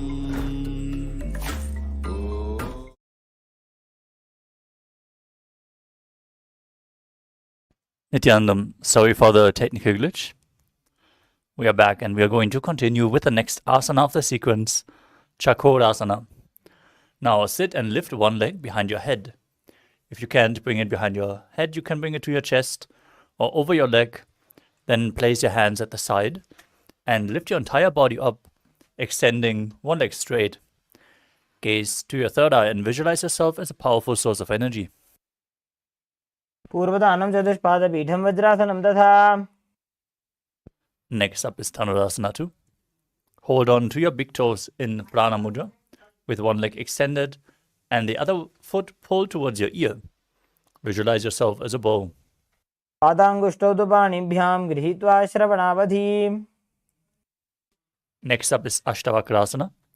Now bring your right leg over top of the right shoulder and hook the left foot over top of the other as you extend both legs out to the side, lean forward and balance on your arms, visualizing yourself as a flying crane in Ashtavakrasana. वासिष्ठमथकौण्डिन्यमूर्धकुक्कुटमेव च. We move on to Pranasana. As you place the right foot on the left thigh and bring the left foot flat on the ground, bring the left shoulder underneath the raised leg, place a hand flat on the ground and push the right knee down with the right hand. Gaze to your third eye and visualize you are immortal and able to exist solely from prana. एतत् प्रभेदं वक्ष्यामि करोति यः स चामरः. Next up is Parashva Matsyendrasana. Now, bring the left foot at the outside of the right hip. Step the right foot over top of the left knee. Twist your elbow around the knee and bring the arm underneath as you hold your hands behind your back. Twist your spine, gaze up to the third eye and visualize Sage Matsyendranath. पार्श्वाभ्यां धृत्यते यास्तु पार्श्वमत्स्येन्द्रमुत्तमम्. The next asana is Ardha Paschimottanasana. As you extend one leg forward and press your groin with the opposite heel, lean forward and hold onto the front foot with both hands. Engage the Mula Bandha and visualize Swamiji in your inner space as you perform the Jiva Chala Kumbhaka, moving the retained prana up and down. एकं पादं प्रसार्य एकं पादस्य पार्श्वना Seoni सम्पीड्य. Next up is Crown Chasana. Now keep the left foot outside the hip, the top of the foot flat on the ground, as you hold onto the sole of the right foot and extend the leg up so the right foot is in front of your face with the knees straight, visualizing yourself as a crane. वासिष्ठमथ कौण्डिन्यम् ऊर्ध्वकुक्कुटमेव च. Now extend both legs. Bring the other foot towards the groin as you repeat Ardha Paschimottanasana on the other side. एकं पादं प्रसार्य एकं पादस्य पार्श्वना Seoni सम्पीड्य. Now repeat Crown Jasana on the other side. With the right foot outside the hip, extend the left foot up as you hold it with both hands, visualizing yourself as a crane. वासिष्ठमथ कौण्डिन्यम् ऊर्ध्वकुक्कुटमेव च. Now sit with the soles of the feet in between the thighs and calves. Keep your spine straight, the palms resting on top of the knees in Swastikasana as you gaze towards your nose and embody peace, well-being, good fortune and prosperity as you visualize a swastika. जानोर्वोरन्तरे सम्यक् कृत्वा पादतले उभे. The next asana is Gorakshasana. Maintain the same position, but cover your heels with your hands. Gaze towards your nose, engage Jalandhara Bandha, the throat log, and Mula Bandha, the root log, as you visualize the great sage Goraknath, founder of the Natha Yoga Hindu Sampradaya, in Gorakshasana. जानोर्वोरन्तरे पादौ उत्तानो व्यक्तसंस्थितौ. The next asana is Bhagasana 2. Now bring the left heel to the perineum and the right foot on top of the left thigh. Gaze towards your third eye. Visualize Swamiji and perform the Mula Bandha as you get ready to enter Shanmukhi Mudra. Meditate on Arihanta, the Enlightened One, as you close your mouth with little and ring fingers, the nostrils with the middle fingers, the eyes with the index fingers, and the ears with the thumbs. वामपार्श्वगुदं संस्थाप्य दक्षाङ्घ्रिवामजगने. Next up is Yogasana 2. Now place your feet onto opposite knees and place your hands on the ground beside your body with the palms facing up. Gaze towards your nose, visualize Swamiji and start breathing in Kakachantra Kumbhaka as you roll up your tongue and keep your mouth in the shape of the beak of a crow and inhale through the rolled up tongue. Engage the Mula Bandha as you do so. उत्तानो चरणौ कृत्वा संस्थाप्योपरि जानुनोः. Next up is Urdhva Kukutasana. From Padmasana, place your palms flat on the ground beside your body. Rotate your hands at the side, and then push your hands into the ground, lifting your entire body up. Visualize yourself as a rusa as you do so. वासिष्ठमथ कौण्डिन्यम् ऊर्ध्वकुक्कुटमेव च अष्टावक्रमथोत्तानं मयूरं सेतुबन्धनम्. Next up is Siddha Haratali Asana. From Padmasana, insert both hands through the knees and place them on the mat. Avoid lifting your body up, stay seated on the mat as you gaze to your nose and visualize Swamiji in your inner space. प्रथम पद्मासन को करे हस्तदो भूगोड़ासन्निधरे.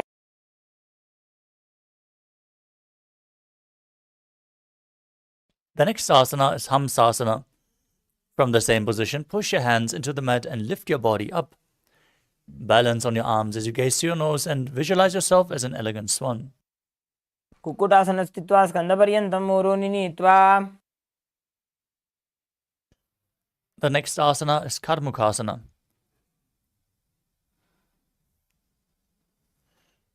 From Padmasana, bring your hands in between the legs and push them back behind your body.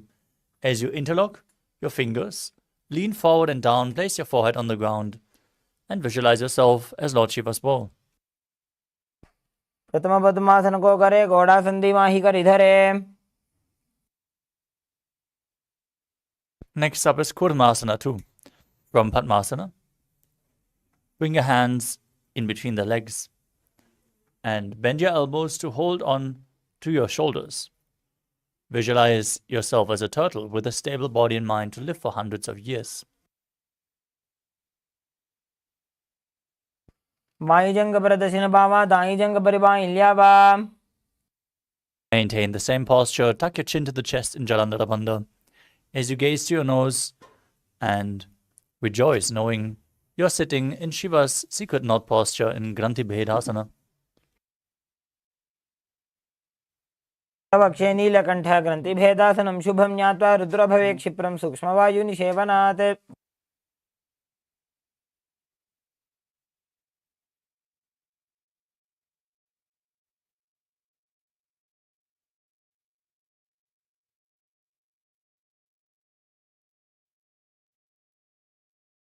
The next asana is Uttana Kurmasana. Now slowly roll onto your back and continue to hold the respective shoulders as you visualize yourself as a turtle and gaze at the nose. Kukkutasana बन्धस्थं कराभ्यां धृतगन्धरम्.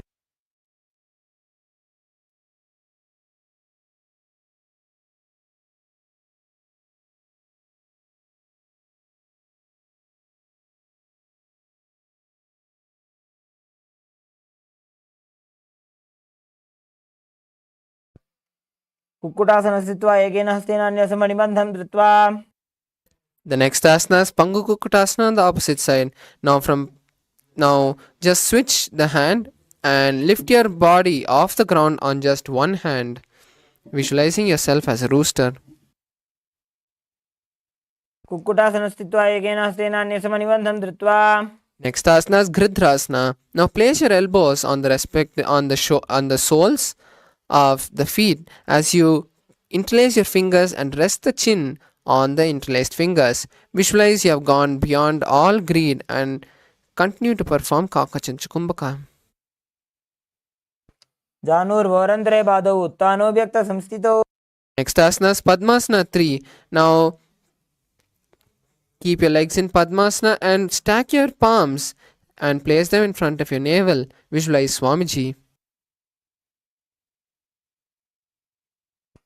उत्तानौ चरणौ विधाय विधिवत् शक्तिस्थितौ योगिरात्. The next asana is Padmasana 4. Now place your hands on the respective knees and gaze at the nose, visualizing Paramashiva. पद्मासनं कुर्यात् प्राणवायु प्रसिद्धये. Next asana is Karmakasana 2. Now from Padmasana, hook the right hand, index and middle fingers around the right toe.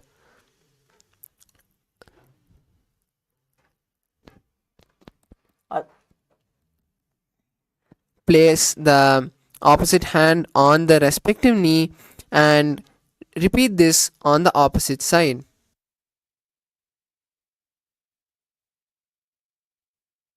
अथान्यासनमावक्षे योगपूरकरक्षणात्. Next asana is Karmakasana 3. Now from Padmasana, cross your hands behind the back and hold the respective toes. Perform Mahamudra Bandha and visualize yourself as a bow.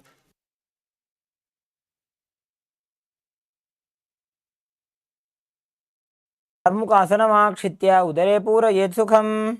Next asana is Dhridasana. Now release the Mahamudra Bandha and maintain the same posture as you gaze at the third eye in Dhridasana. ऊरुभ्यामुपरि स्थाप्य पादयुग्मं प्रयत्नतः. The next asana is Nagrasana. From Karmakasana 3, try to lie down by holding your feet. If you can't hold on to your feet, leave the feet, but just cross the hands behind the back. Lie down and visualize yourself as a snake.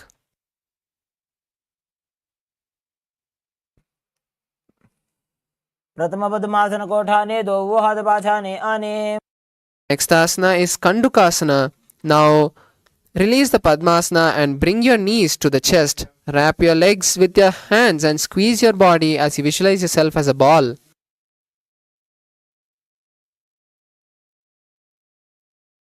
चित्रासने स्थित्वा हस्तपाद निष्कुष्य ऊर्ध्वं नयेत्.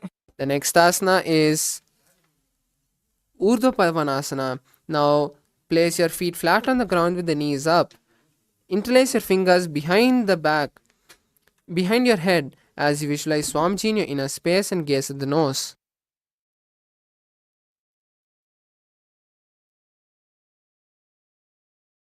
प्रथमे सूधो San करावे घोड़ा उभा राशि मिलावे. Next asana is Markata Pitasana. Now from that lying position, bring your hands and place them under the respective heel.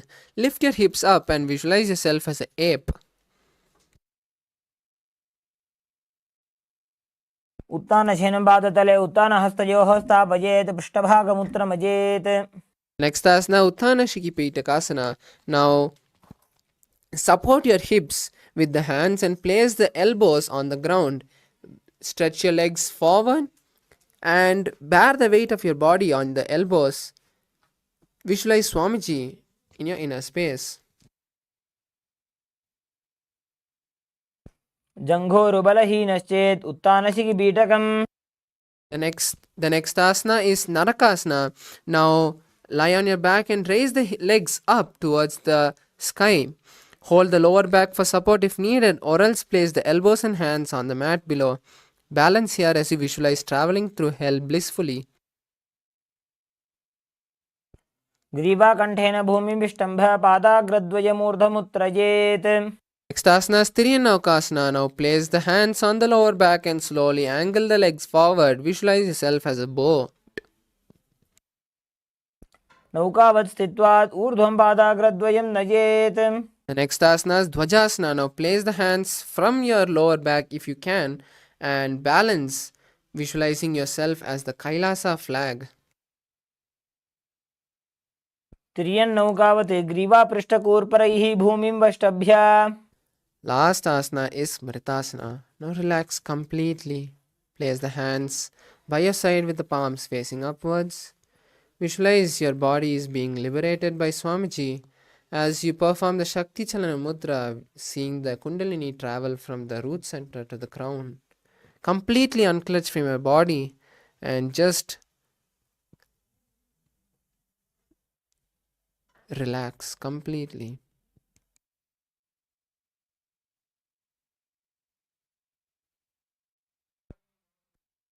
उत्तानं शववद्भूमौ शयनं तु शवासनं. शवासनं श्रमहरं चित्तविश्रान्तिकारणम्.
Now slowly come back to your body. Start shaking your hands and legs.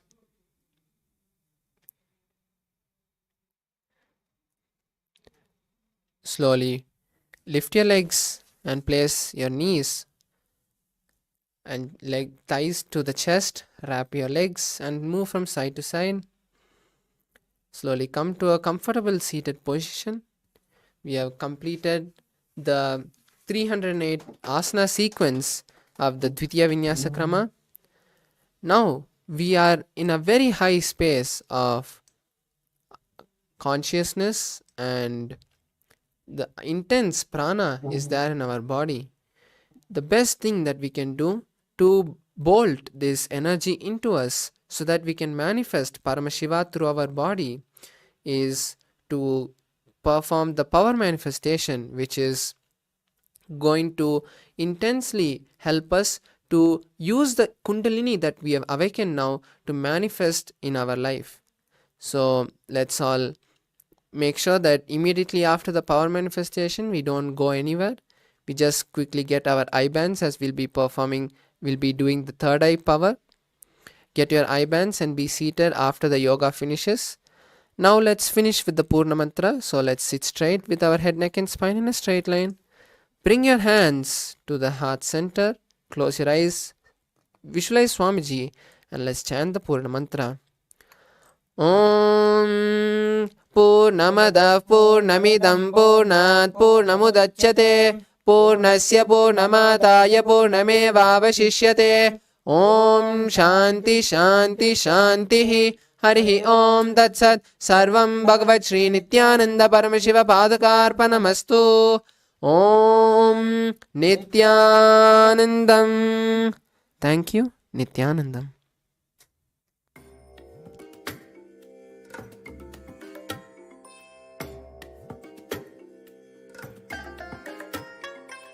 I bless you all. Let you all open all your three eyes and manifest the powers of Mahā Siddha. Om Nithyananda Paramashivoham. Om Nithyananda Paramashivoham. Om Nithyananda Paramashivoham.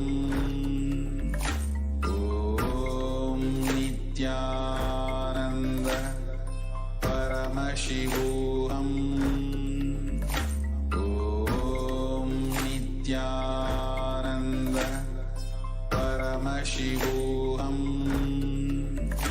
Om Nithyananda Paramashivoham. Om Nithyananda Paramashivoham.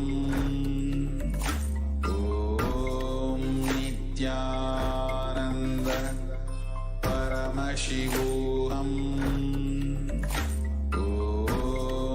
Nithyananda Paramashivoham.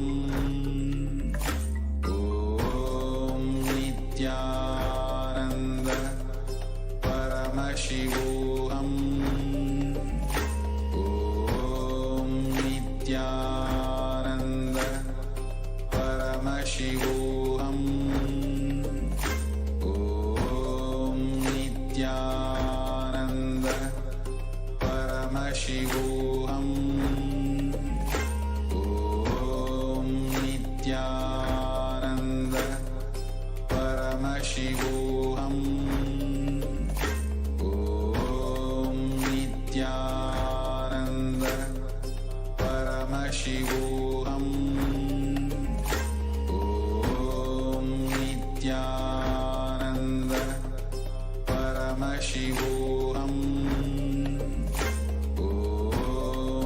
Nithyananda Paramashivoham.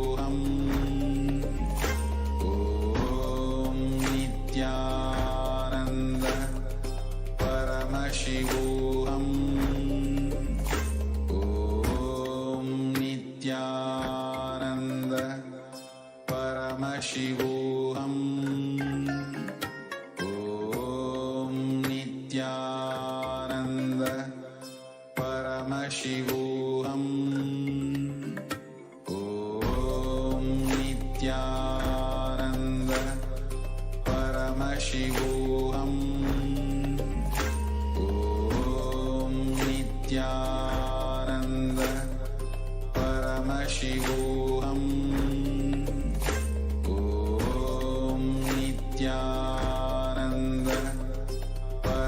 Paramashivoham. Om Nithyananda. Paramashivoham.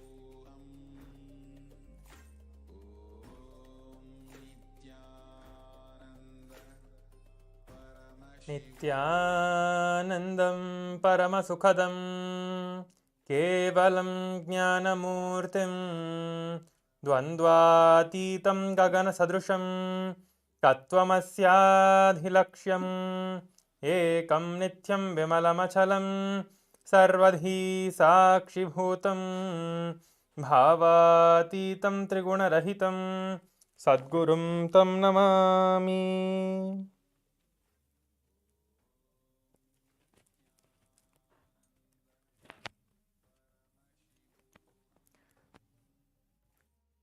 Nithyanandam. I welcome all the Paramashivoham Level 3 Season 3 participants to the 12th day of the Paramashivoham program. This is the Power Manifestation session. I welcome all of you to the Power Manifestation session where all of you are going to manifest the Paramashiva and manifest that space of oneness with Swamiji to, express the powers of Paramashiva. With this, let us enter into the power manifestation. I request all the participants to get the eye bands and be seated in front of the camera. And make sure to keep your cameras turned on throughout the session so that we can see you. The acharyas can see you and guide you throughout the program. Make sure to keep your cameras turned on. We are going to be manifesting the power of the third eye blindfold reading.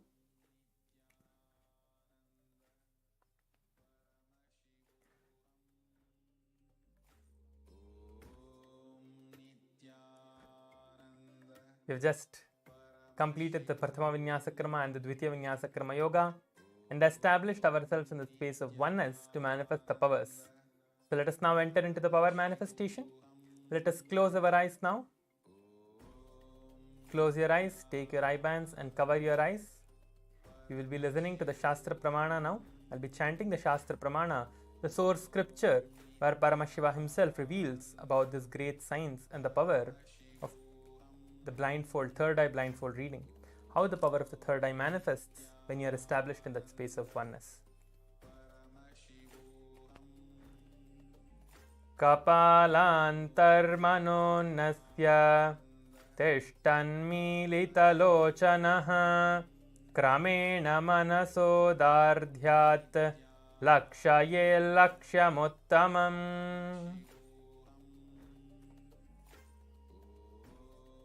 Yes, this is the amazing revelations by Paramashiva himself in the Vijnana Bhairava Tantra.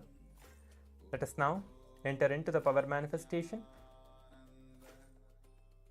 Today we are going to be seeing alphabets for the third eye reading. We are going to be seeing random alphabets. I'm going to be projecting the alphabets to you. And now you can close your eyes and get ready for the power manifestation. Please turn on your camera and make sure to sit in the camera. Nithyananda Paramashivoham. And keep your eyes closed. Om Nithyananda. Close your eyes. Do not open your eyes now. We are going to be projecting the image. Om Nithyananda Paramashivoham. Om Nithyananda Paramashivoham. Om Nithyananda Paramashivoham. Om Nithyananda Paramashivoham.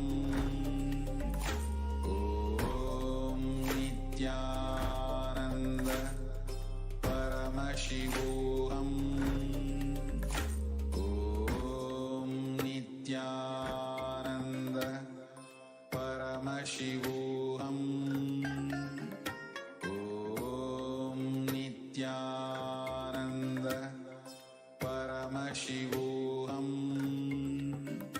Om Nithyananda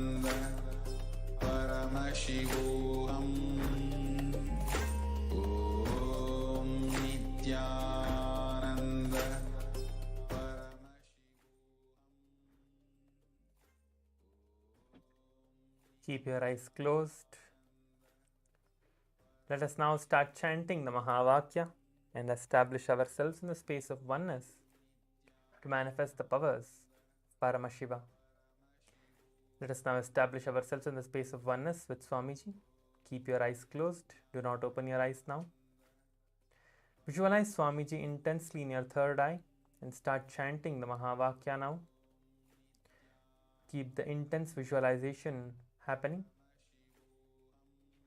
and intensely chant the Mahavakya.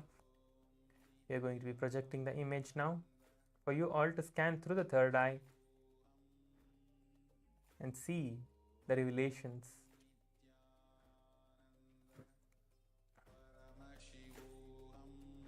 Keep your eyes closed. The image is now projected. Do not open your eyes yet. The image is now being projected.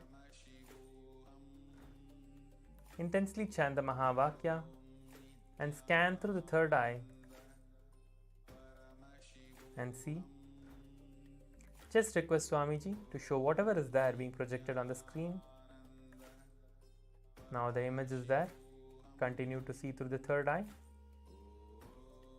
You have a few moments to manifest this power. Just request Swamiji to flow through you and show you whatever is there. And just chant the Mahavakya and visualize Swamiji after that. You will see that you are there. What is there? Paramashivoham. Om Nithyananda. Paramashivoham. Om Nithyananda. Paramashivoham. Om Nithyananda. Paramashivoham. Om Nithyananda. Paramashivoham. Om Nithyananda. Paramashivoham. Om Nithyananda. Paramashivoham. Om Nithyananda. Paramashivoham. Om Nithyananda. Paramashivoham. Om Nithyananda. Paramashivoham. Om Nithyananda. Paramashivoham. Om Nithyananda. Paramashivoham. Om Nithyananda.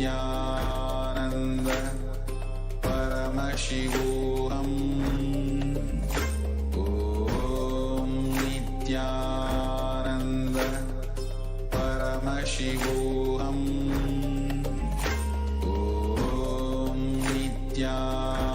Om Nithyananda. Paramashivoham. Om Nithyananda. Paramashivoham. Om Nithyananda. Paramashivoham. Om Nithyananda. Paramashivoham. Om Nithyananda. Paramashivoham.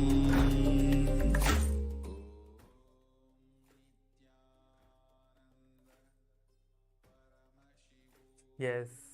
Now slowly open your eyes and relax. Take your eye bands off. You can now take your eye bands off and put your answers in the Zoom chat. Whatever was revealed to you in the third eye, go ahead and put the answer in the Zoom chat. You can see the letter that was projected to you. Whatever letter you saw in your third eye, go ahead and put that in the Zoom chat. If you saw any colors as well, you can go ahead and put the colors also. Make sure to put whatever you saw. Colors, the letter, the alphabet itself. Make sure to put the alphabet and the color. and the background color as well. Color of the alphabet and the background color. You can post all of these three things. So go ahead and start sharing in the Zoom chat. I give you a few moments to share your answers in the Zoom chat before we move on to verification of what was revealed in the third eye.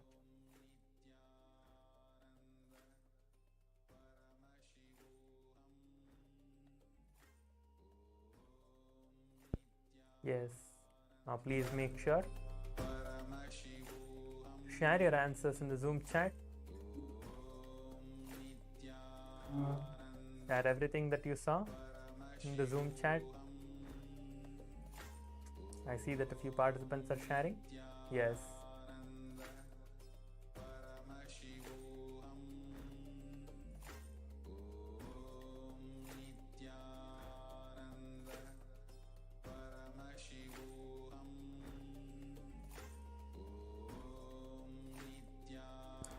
Jian Cheng is saying that egg-shaped yellow duckling, black glasses.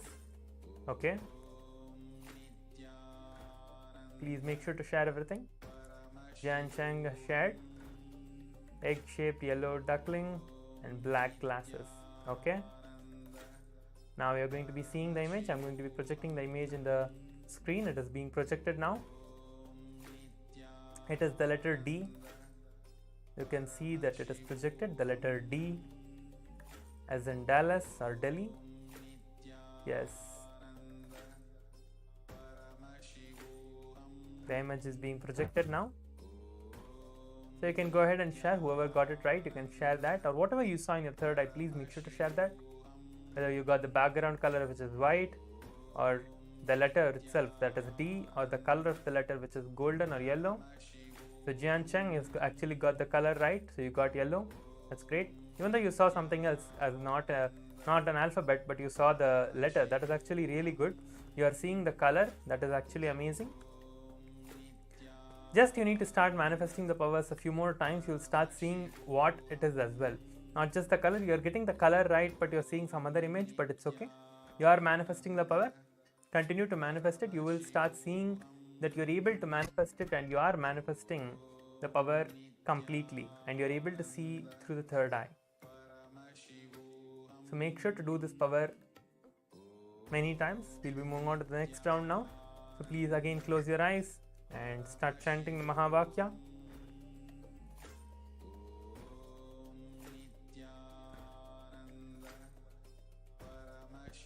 Close your eyes and intensely chant the Mahavakya, visualizing Swamiji in your third eye.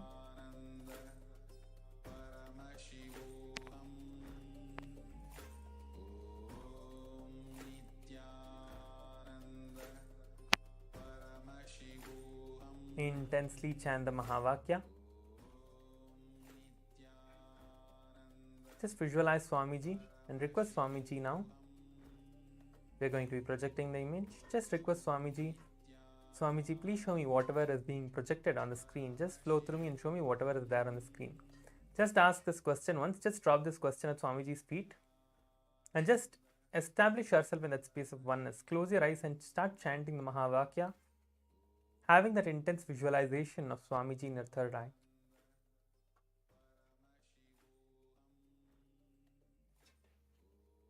The image is now being projected. Close your eyes and start chanting the Mahavakya. Yes.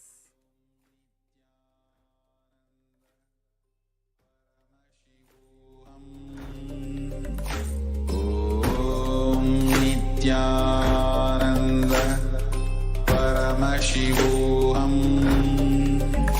Om Nithyananda Paramashivoham. Om Nithyananda Paramashivoham. Om Nithyananda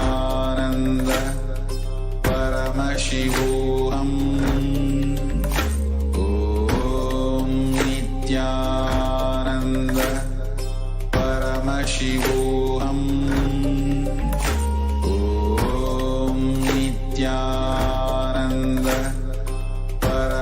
Paramashivoham. Om Nithyananda Paramashivoham. Om Nithyananda Paramashivoham. Om Nithyananda Paramashivoham. Om Nithyananda Paramashivoham. Om Nithyananda Paramashivoham. Om Nithyananda Paramashivoham. Om Nithyananda Paramashivoham. Om Nithyananda Paramashivoham. Om Nithyananda Paramashivoham. Om Nithyananda Paramashivoham. Om Nithyananda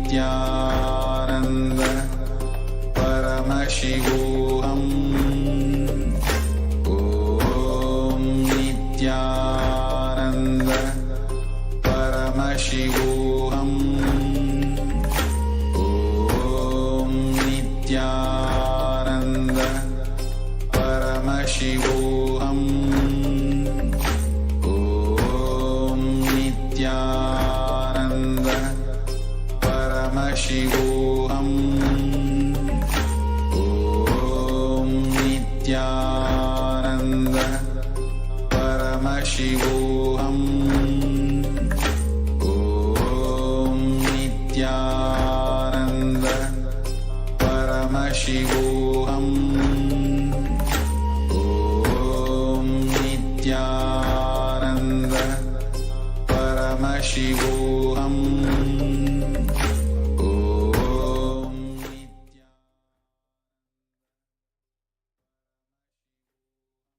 Yes. Now slowly relax. Take your eye bands off and open your eyes. We have manifested the second round of the third eye reading successfully. Now please go ahead and share your answers in the Zoom chat, whatever it is that you saw, whatever alphabet, whatever background color, and whatever the color of the alphabet itself you saw, and the alphabet, go ahead and share all of these. Whatever you saw, make sure to share all of it in the Zoom chat. Whatever you saw, exactly share those things in the Zoom chat. Do not feel, okay, I am not able to manifest, or maybe this might not be it, or you have been trying for so many days but you still don't get it, and you see some images but you don't know if it is right or wrong. Do not judge yourself with anything. Just go ahead and put it. Just go ahead and share everything that you saw without any self-doubt. Even though you have self-doubt, go ahead and share it. Because only when you share it, you will know that you are actually seeing it. So you will be like, okay, oh, I saw this, but I couldn't share. So do not have that feeling inside you. So just make sure to share it. If it's not correct, you're going to again manifest it. You will be manifesting the image and the power.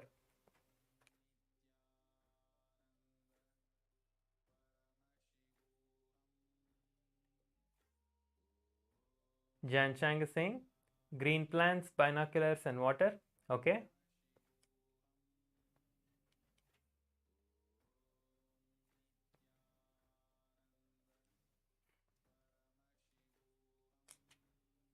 Jan Chang, you need to see and make sure that you are actually, not trying to guess, or trying to put your own imaginations into it. Because many times what we do is we start getting lost in different places. We start thinking, we start encouraging thoughts, because of which we actually, start seeing other things. So you need to just make sure that you are establishing yourself in that space of oneness again by visualizing Swamiji only. So do not encourage any other visualization that's going on. Just keep Swamiji as the visualization. You will actually start seeing whatever is there. Okay, so do not worry about it. So the next image is being projected to you all. you can see that it is the letter B.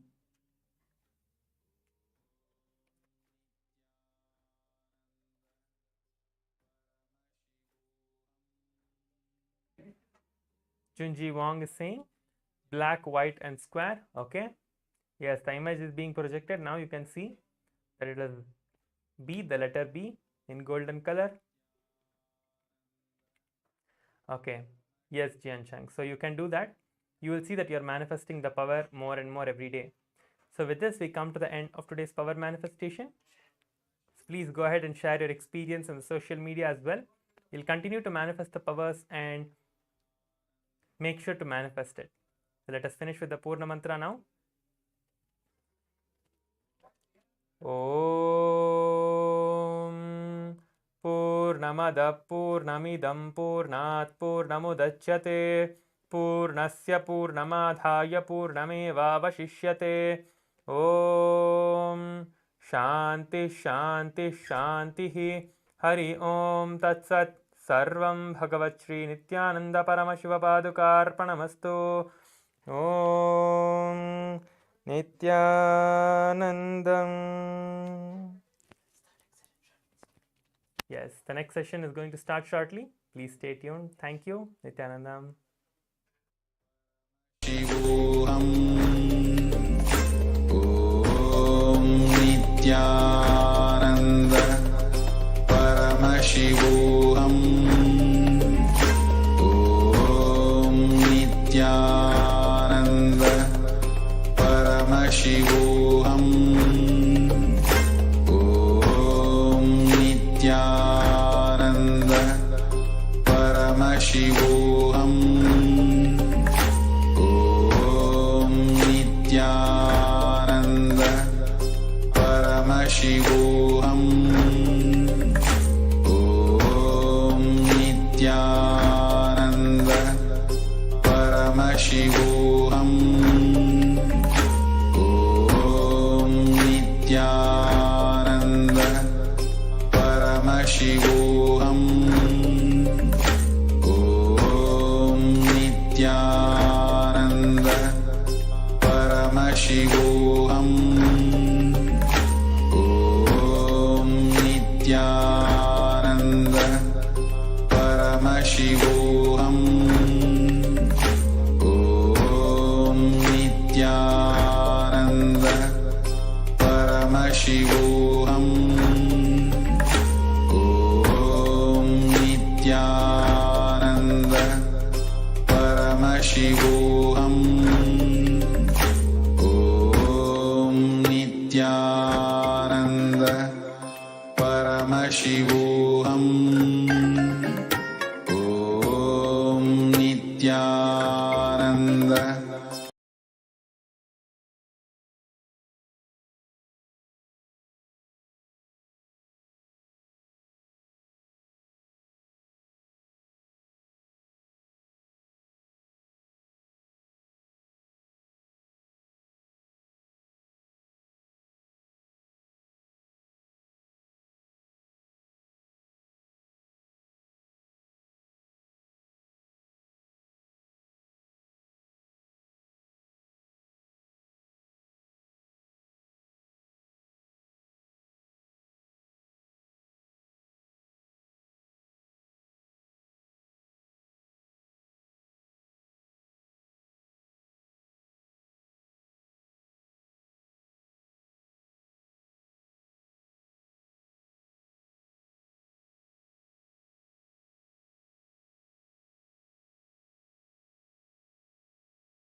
fresh up and excited. Nithyananda Mamsakala, Ma Hedi Shlaks, and Ma Xianying. Nithyanandam, it's always very nice to see every morning all of you have a beautiful smile on your face, eager and excited for today's day. And yes, always one attendance from Ma Hiranmayi's son. Yes, Nithyanandam everyone. Actually, today is going to be something very nice. See, all these days, I would say we've learned like the unit aspects of things. Like we learned about how to understand who we are and what we are, and then understanding about the universe, about the cosmos. Today, we're going to be understanding how to take ourselves to the next level in life. So we're going to be understanding about how we exist in different states of consciousness and how you can raise yourself to the highest state of consciousness, your conscious existence. So are we all ready for today? How many of you are ready and excited and looking forward for today? Yes, thank you, Ma Pramila. Yes, Ma Maheshwari Kumar Vinayagam. Thank you. Okay, and Ma Maheshwari. I see one more Ma Maheshwari here. Nityananda Ma, which place are you from?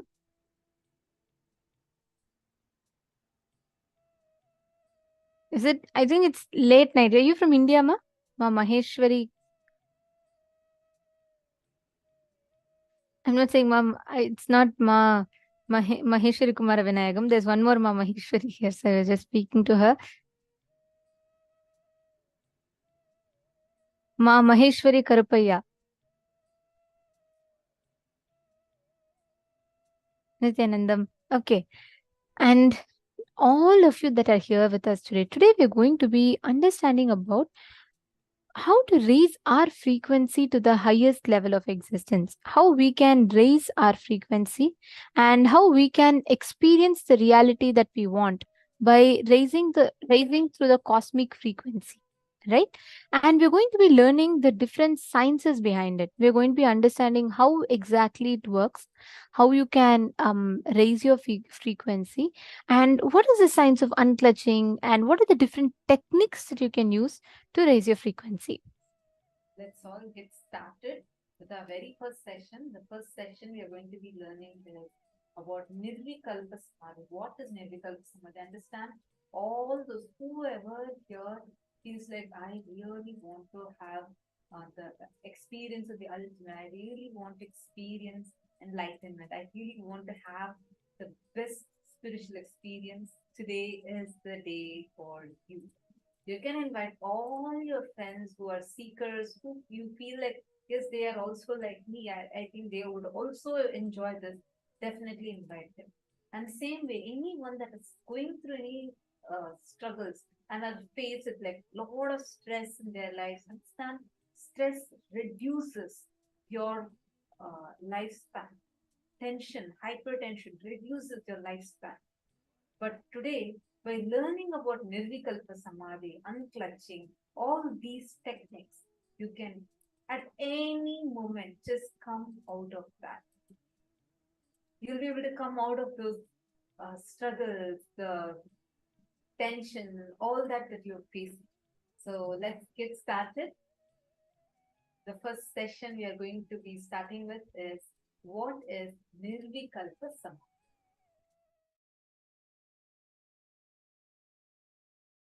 Nirvikalpa Samadhi is silence, soaked in silence, soaked inside the silence.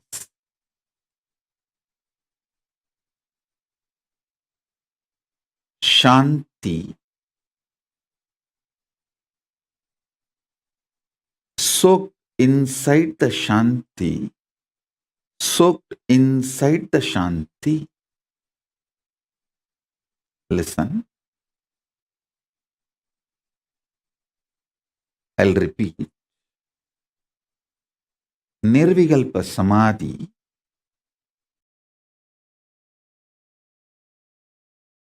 is silence soaked inside the silence, soaked inside the silence.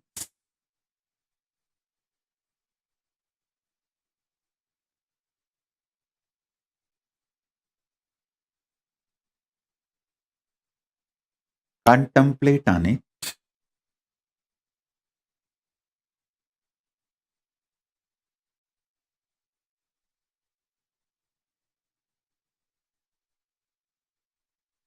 Contemplate on it.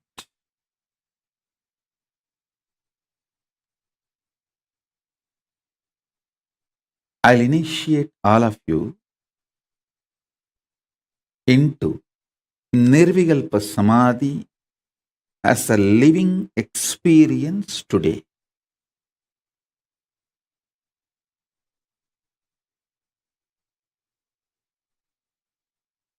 If you are a person using English as the language for your inner talk, use this line to meditate now. Silence, soaked inside the silence, soaked inside the silence.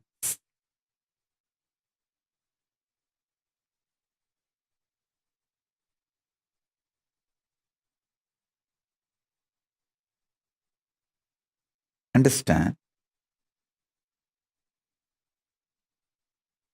I'm going to fill you with intense, ferocious, powerful, living silence, not dead silence. Living silence. The silence I'm going to inject into your being will touch your Swadhisthana chakra, means it will just terrorize the patterns and fears in you. The fears and patterns will melt down like how the metals melt in the extreme heat.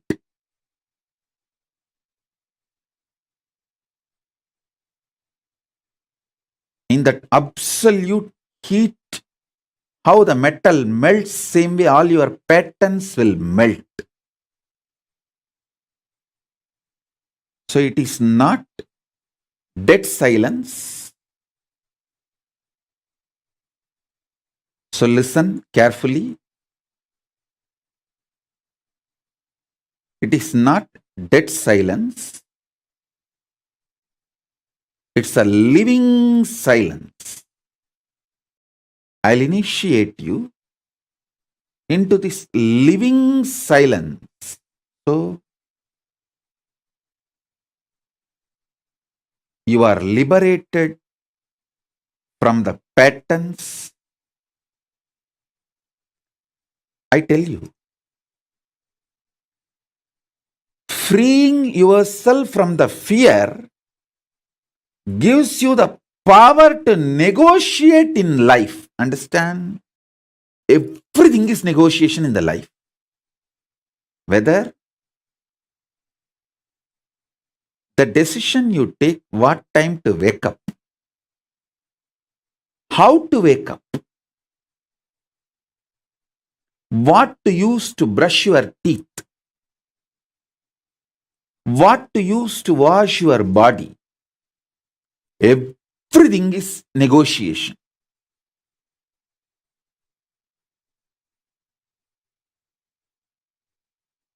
Whether you talk to yourself and convince yourself for some activity, or convince your spouse for something, convince your team your boss, your subordinates, your assistants, everything is all about negotiation. It's all negotiation. All relationships are negotiation.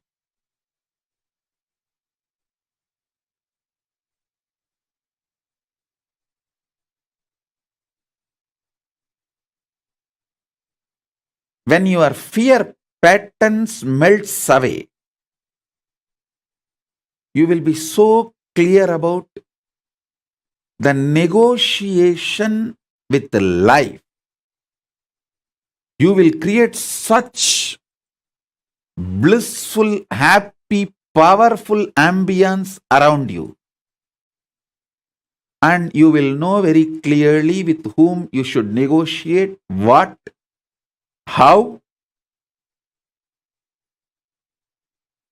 You will be the boss of your life if you master your fears and ability to negotiate. That's all. That's all is life.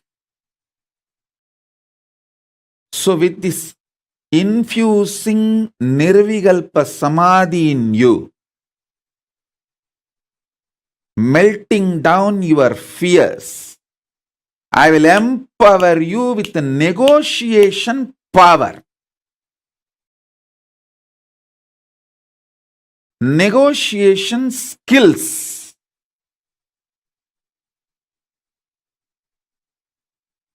When you start negotiating in life, in business or personal relationships or with yourself, many times,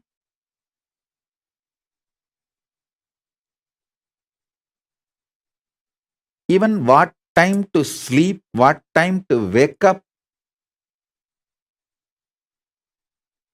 if you learn how to negotiate with yourself, you will be successful in all the lifestyle I am teaching.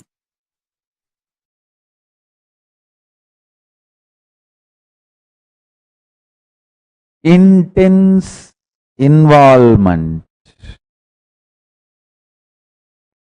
is the expression called Shakti, is directly proportionate to your ability to be in the space of Nirvikalpa Samadhi, Shivam. Ability to be in Shivam is directly proportionate to the manifestation of Shakti. Manifestation of Shakti is directly proportionate to your ability to be in Shivam.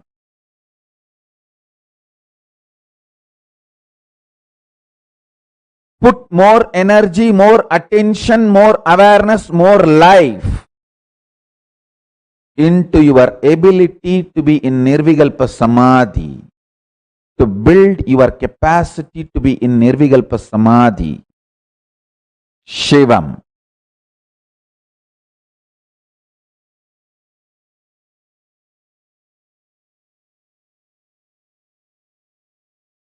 The whole Kailasa governance, listen carefully, the whole Kailasa governance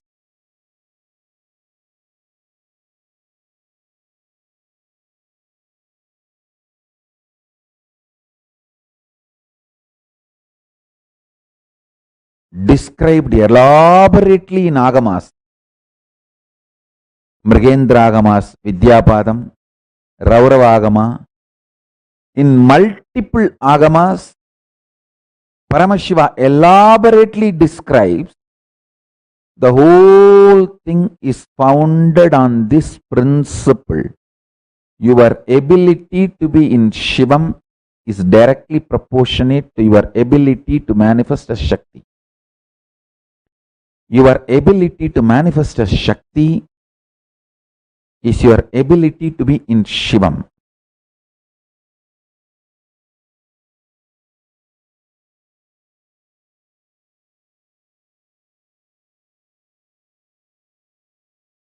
One of the biggest enemy stopping you experience Nirvikalpa Samadhi is your self-criticizing pattern. See, you strongly believe you have not achieved oneness, Nirvikalpa Samadhi, unclutching, completion, because there is a definition for that state and that definition is not manifesting in you. You are such a, first of all, any person who thinks there is a definition for Nirvikalpa Samadhi, there is a definition for oneness, is a fool. Your mind cannot grasp even the definition. Forget about using the definition as the scale to measure whether you achieved it or not. You can do only one thing. Continuously remember to surrender, consciously declare to Mahadeva, Paramashiva, I am consciously declaring. Manifesting in me, only you can do.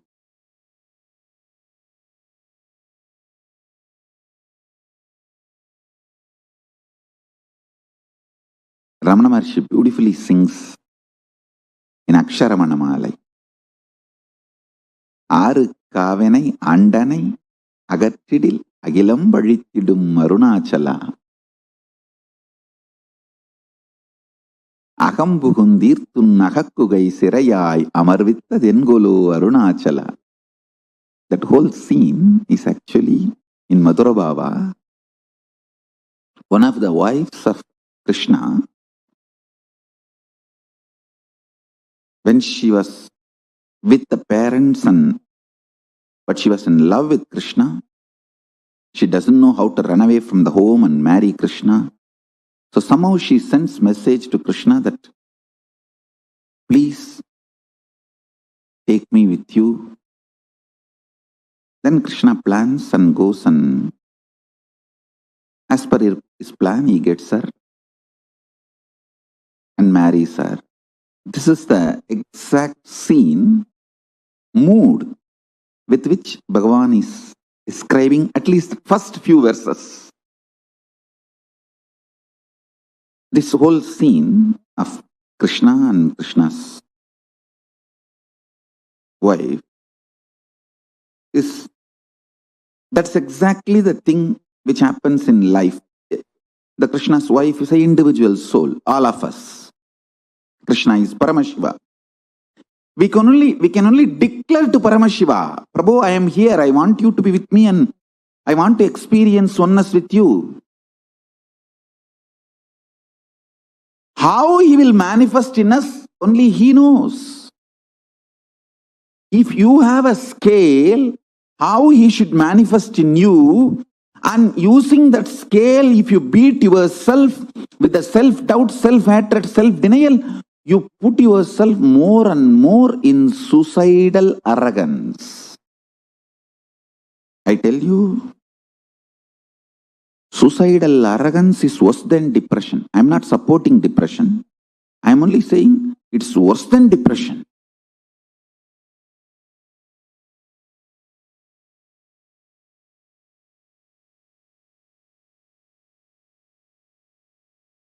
I'll tell you precisely, exactly right attitude.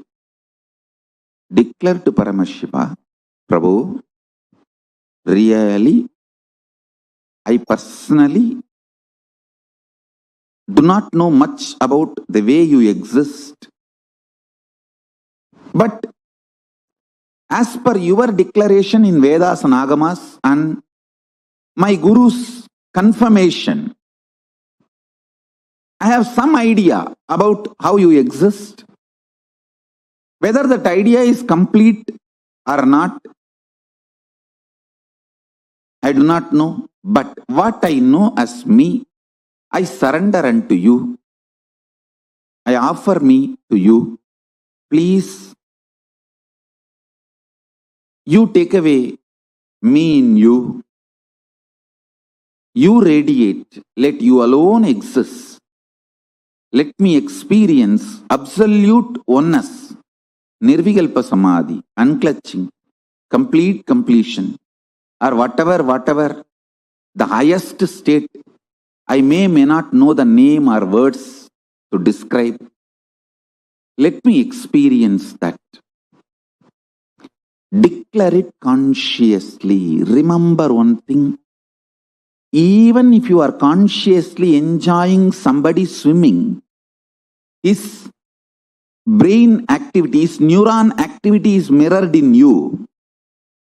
Even ordinary swimming, his neuron activities are mirrored in your brain. Can't you understand the great cosmic experience, existence, Paramashiva, when you surrender to him? Will his neuron activity not mirror in you? Don't you understand? When you pray, when you decide to have feeling connection, when you declare to have oneness with Paramashiva, be assured simply his neuron activities mirror in your brain. How it should, you don't put a condition. Once you surrender and declare, whatever is happening, decide to know very clearly that is he manifesting. If you are even feeling irritated, what can be done? That is the way he is manifesting. Whatever he is manifesting. Go with that peacefulness, Shanta Swarupa. Then he sinks deeper and deeper into your being. Your being sinks deeper and deeper into his existence.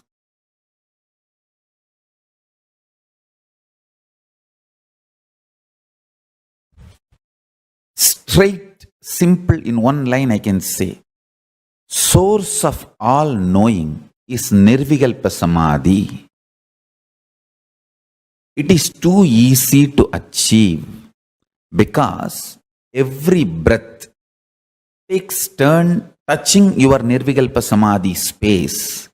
Means if you are breathing from Nirvikalpa Samadhi. If that Nirvikalpa Samadhi stops reflecting on your body, it becomes dead. Nirvikalpa Samadhi is a Tattva. Only if that is reflecting. For example, if a sun is reflecting on the mirror, only that mirror is lit, alive. If the sun is not reflecting on the mirror due to some reason, the mirror will not be alive, lit. Your body is like a mirror. Only if it is reflecting Nirvikalpa Samadhi for some reason, it is alive. The moment the Nirvikalpa Samadhi stops reflecting, it is dead. So please understand. My mission is to teach the whole world the principal source of knowledge, principles of all the principal knowledge. Understand?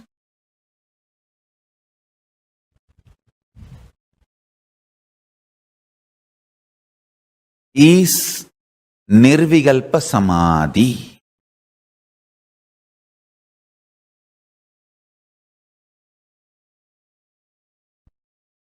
Exist and operate from Paramashanta Swarupa, Nirvikalpa Samadhi. So you will understand, even though operating in the binary logic, binary world,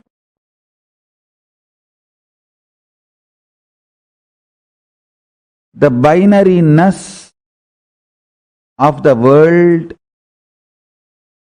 is not ultimate truth. Ultimate truth is more than the binariness of the world. Understand? Good and bad, right and wrong, 0, 1. This binariness is easy for operation, does not mean it is ultimate truth.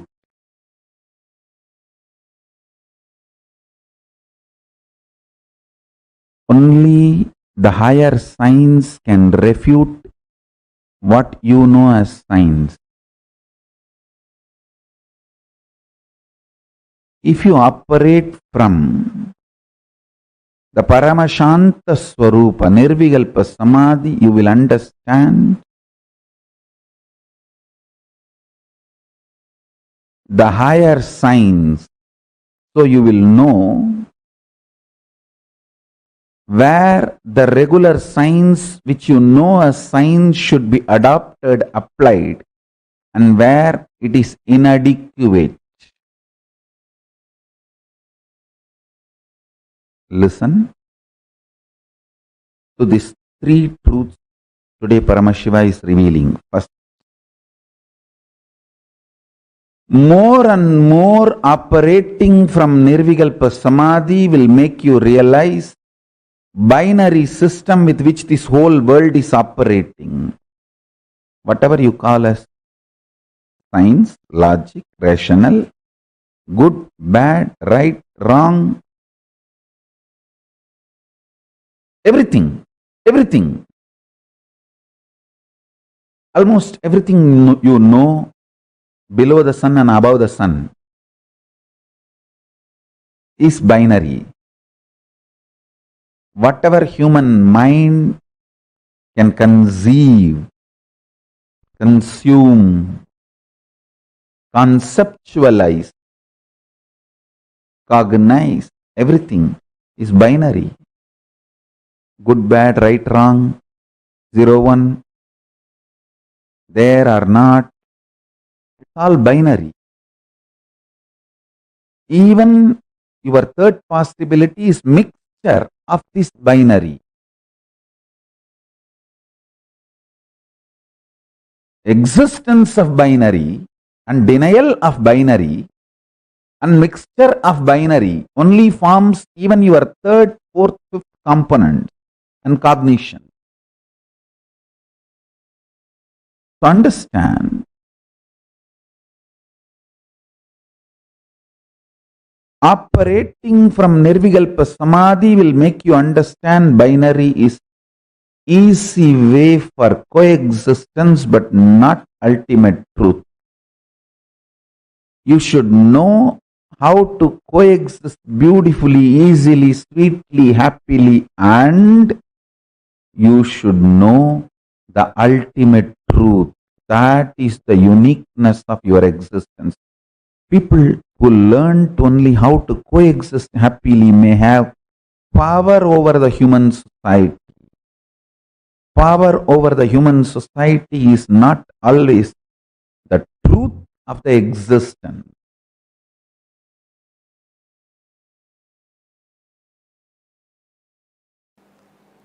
Understand?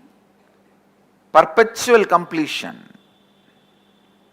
means ability to sit in the completion continuously without tiredness, boredom, without any incompletion able to move you. Without tiredness, boredom, without any incompletion able to move you. It is like a sit. Whenever incompletions comes up, relive and drop the incompletion. Again, just sit. The space of completion. It will almost look like the initial level, the person who has a diarrhea, how he runs to the restroom and comes back.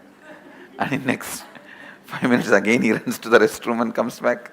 Again he runs to the restroom and comes back. In the initial it will look like that only. But in few minutes it will settle down.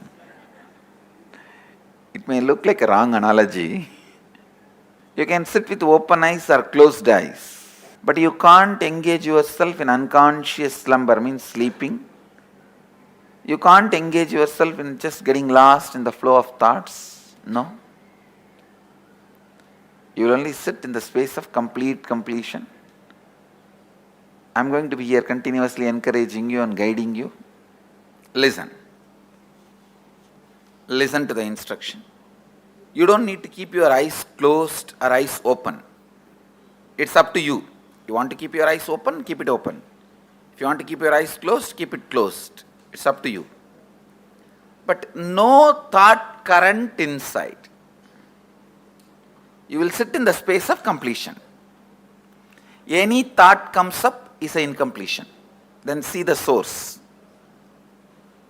Why that thought? Feeling agitated, feeling irritated, feeling tired, feeling bored. Why that thought? See the source. When you started developing this same thought trend, relive, complete, relieve, come back to completion. How many of you understand the process? Shall we start? It will not be difficult, I tell you. Very easy it will be. Only first 10 thought you have to do completion, and then after that it is just a simple decision, you will be in the space of completion. That is all. Permanent pain is nothing but every individual separate thoughts continuously coming. There is no permanent, continuous. Broken leg, every thought. I have had a hand fracture. Every thought of pain is continuous, not permanent. You can look in what mind says pain, from where that thought trend of pain is developing, how I am developing, look in. When you started developing, just see that thought trend and complete, relive. You will see it disappears. So thought will cross the thought and you will be thoughtless.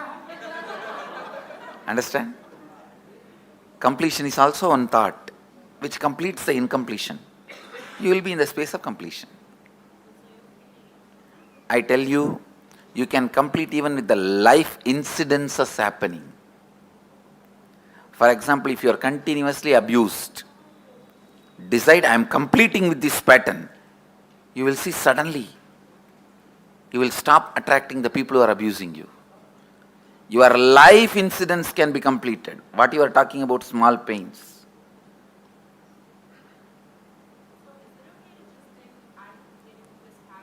Yes. I think going through a little bit inside and reliving will help you. No, that hatred to go in is one more pattern.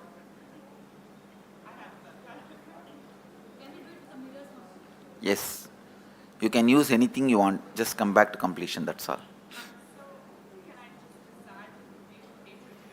You can. Everything in this session I am trying to teach you is completion is your simple decision.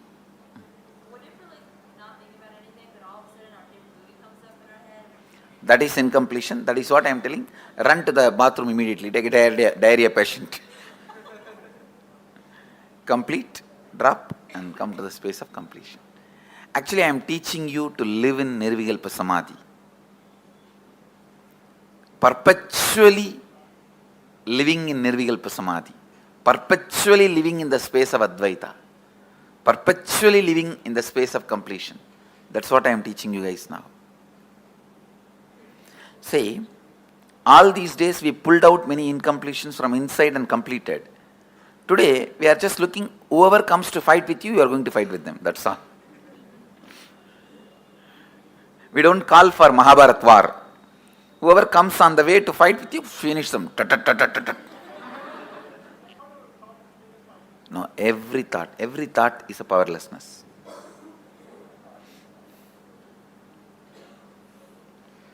Shall we start? Yes.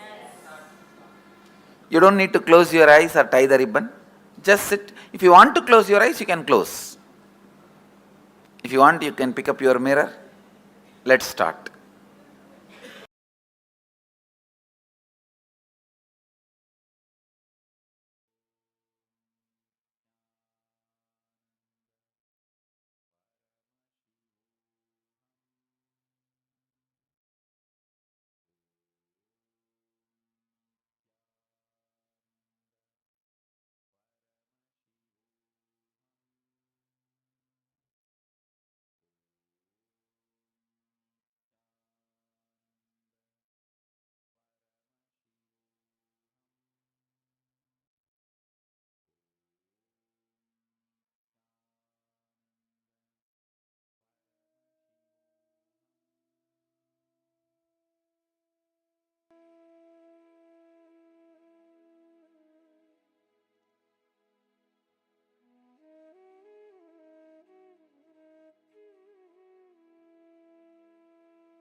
Nithyananda.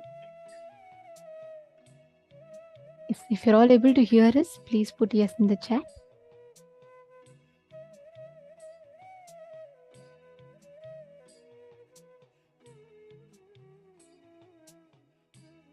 See, please understand, Nirvikalpa Samadhi is a Tattva.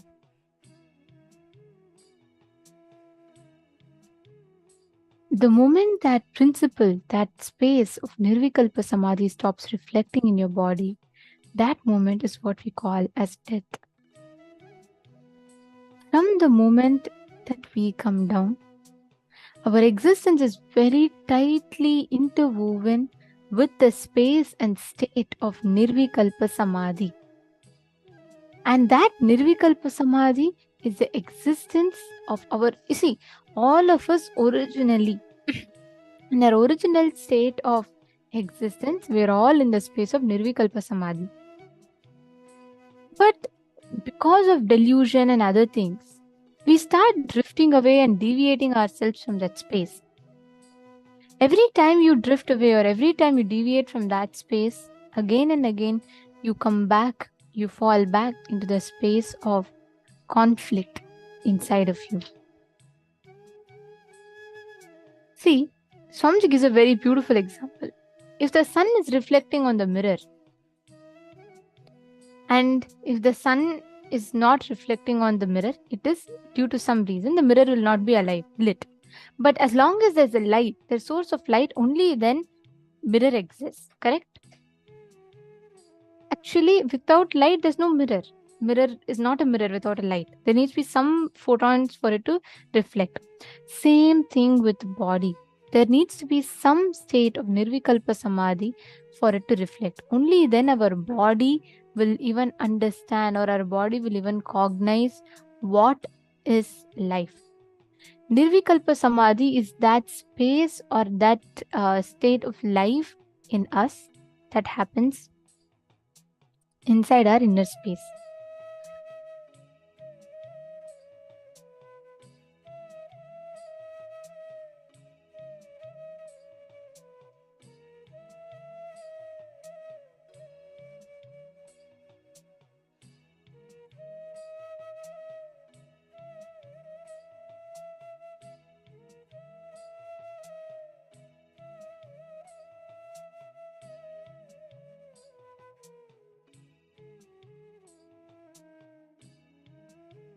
Nirvikalpa Samadhi is intense silence in your inner space.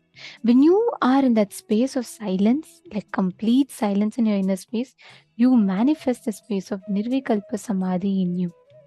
So please understand, the moment you experience, the moment you lift yourself to the space of the highest space of oneness, whatever you call it, right?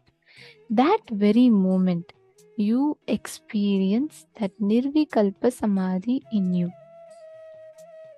And Nirvikalpa Samadhi, Swamiji beautifully describes it as silence soaked inside the silence. Means your whole being, your whole identity dissolving into the cosmic existence.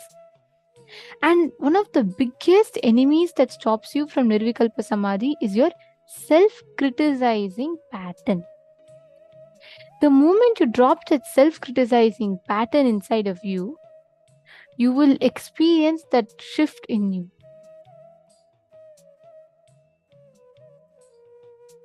What you're going to do is, now you're going to be sitting in the Nirvikalpa Samadhi space.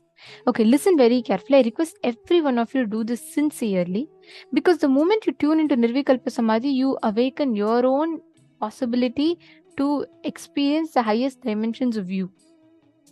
So I request every one of you sitting here, sincerely, please sit for the next 5 to 10 minutes. Just observe your thought currents. Do not create a thought, do not sustain a thought, do not entertain a thought. Just sit from the space of complete completion, the space of oneness.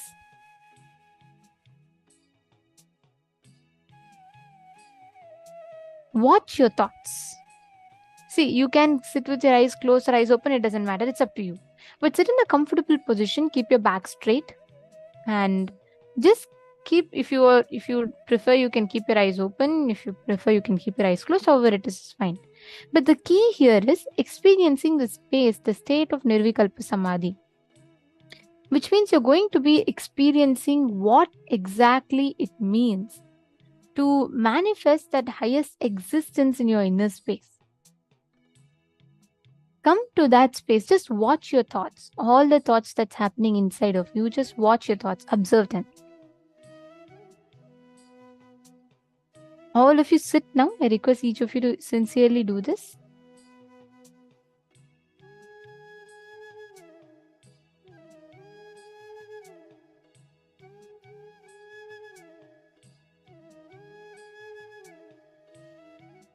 Intensely connect.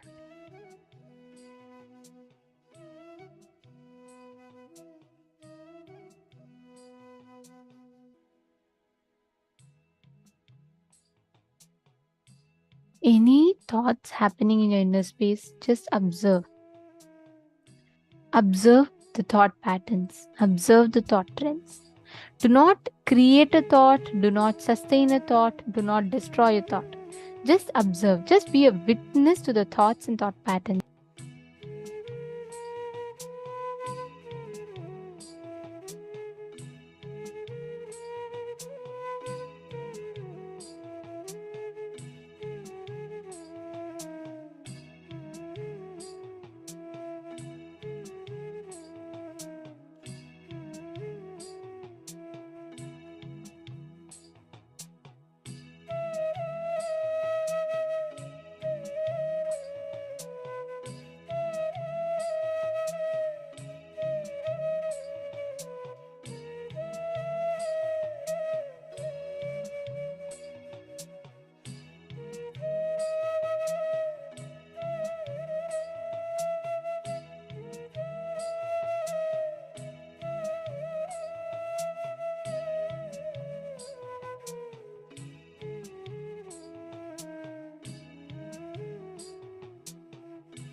to unclutch completely.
Now, we'll be entering into the power manifestation session in that same space of complete unclutching.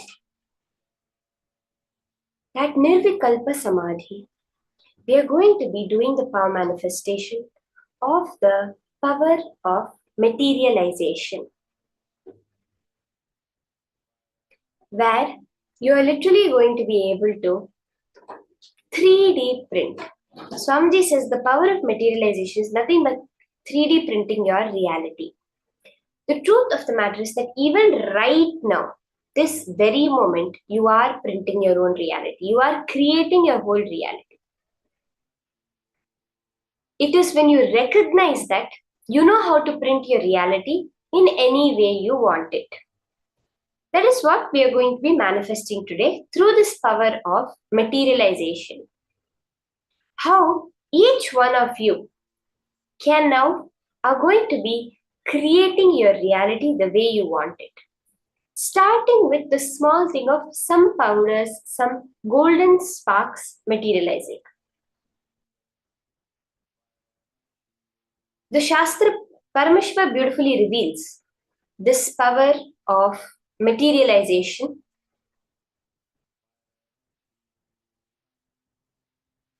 And he tells that this power is just happens from the antahkaranas, just by the will.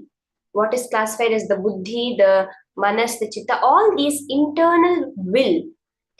That is what creates the whole power to manifest.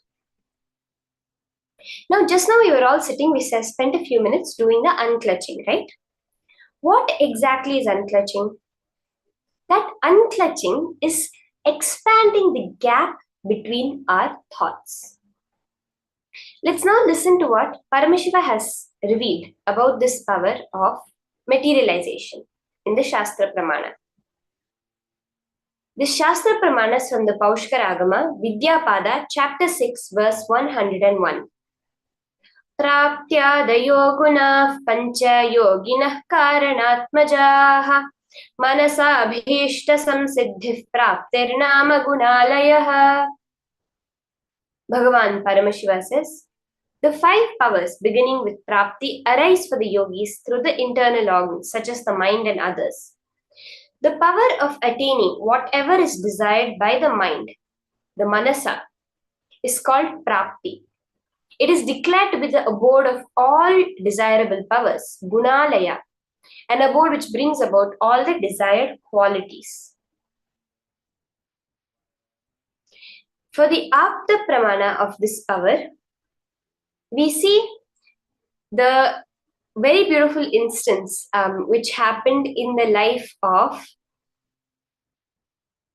various rishis, and we see from the life of many people, we have seen this whole manifestation, how anything can be manifested. One such is from the life of Neem Karoli Baba. He was a very great master that resided in India, and he is known to be the cause, the manifestation of what we see today as Facebook, as Meta, and as Apple. So what happens, Mark Zuckerberg shares that there was a point in his life where he had nothing, he didn't know what to do. So he approached Steve Jobs, who was his mentor, and he asked him, I'm in this kind of a situation, what should I do? And Steve Jobs said, I was also in a situation like you, and I went to this ashram in India, Neem Karoli Baba's ashram. I spent a few months there, and after that I came, and that's when Apple manifested for me. So Mark Zuckerberg did the same thing. He went to India, he stayed in Neem Karoli Baba's ashram. So actually when Steve Jobs had gone there, it was a few months after Neem Karoli Baba had passed away. A friend of his took him there, but then even the space of that ashram, Mark Zuckerberg also went, stayed there, and came back, and today we see Apple as it was, because there were so many people trying to buy Facebook at that time. And at that situation, just the space, that breathing space of Neem Karoli Baba manifested the whole thing. We also see in the autobiography of a yogi, the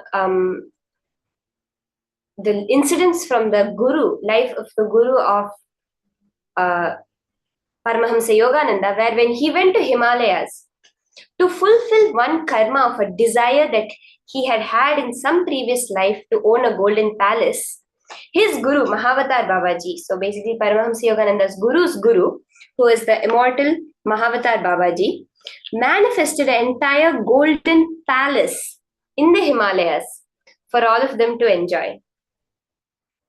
This is very few instances which we can see the whole power of materialization happening. In Swamiji's whole life, one of the most best ways you can see this power of materialization at its ultimate level is the whole Kailasa.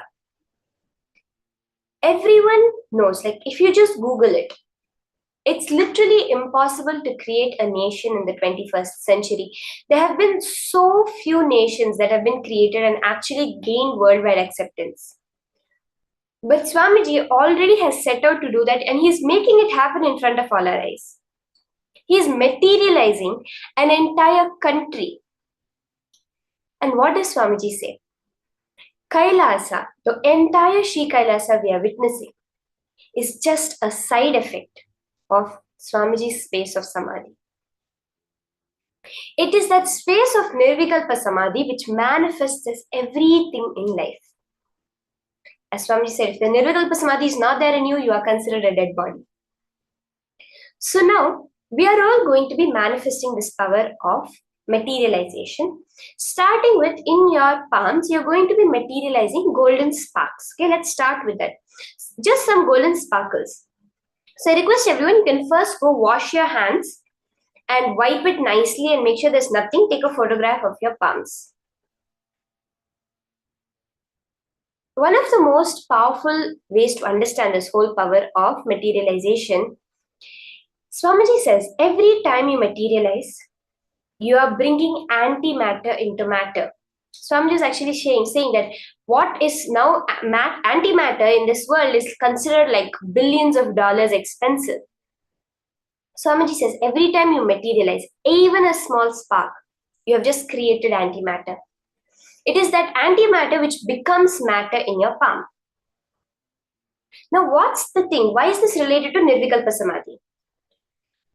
Antimatter is nothing but the unmanifest of Paramashiva, the avyakta form.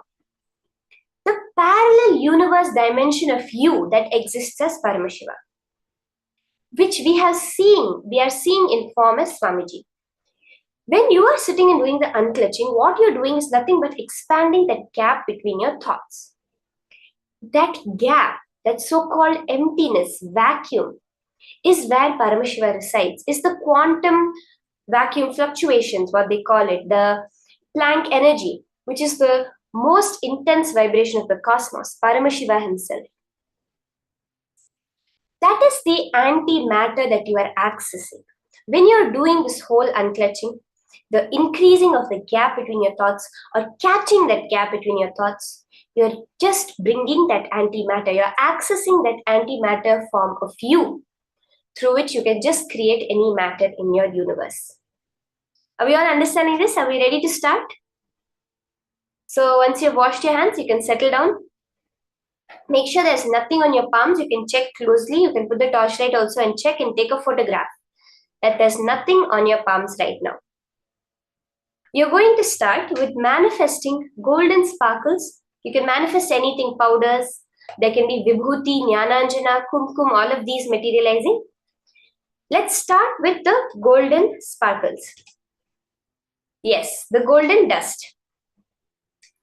So now you can sit and just go into that space of pure unclutching. You can keep your palms clasped or open, however you're comfortable. Just ensure that there's no external source for anything to fall. If you can take a videograph of your palm the whole time, that would be actually the best. But also you can just sit with take a before picture, and then you should clasp your hands would be the best. So that even by mistake, you don't touch anything around you, because this is going to be pure manifestation. You will feel an intense heat in your palm, intense vibration. If you have your laptop, you can dust your laptop, any deities you have, because many times we see the manifestation happen like this. On the laptop, on your clothes. So just dust the entire area And ensure you're not touching anything, your face or any items around you after you start the manifestation. So you can settle down comfortably, clasp your hands, sit straight. You can close your eyes.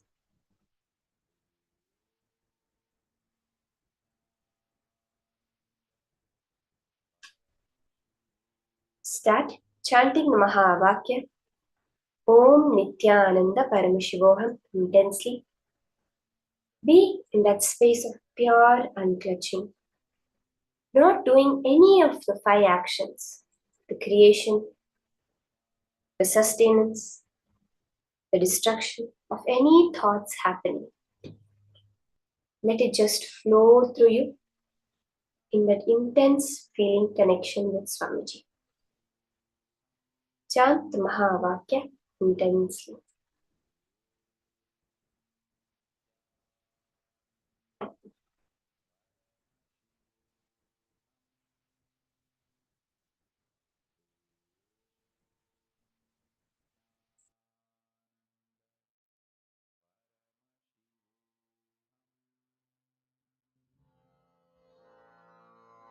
Mahavagya, spiritual lullaby for Samadhi, and Suprabhatam, wake up call, wake up song for Paramashiva. This Mahavagya is spiritual lullaby for you to fall into Samadhi. Suprabhatam, wake up song for Paramashiva to wake up in you. Just remember this one powerful cognition. This Mahavagya puts me in Samadhi. This is spiritual lullaby for Samadhi, and Suprabhatam, wake up song for Paramashiva in me. For Paramashiva to manifest.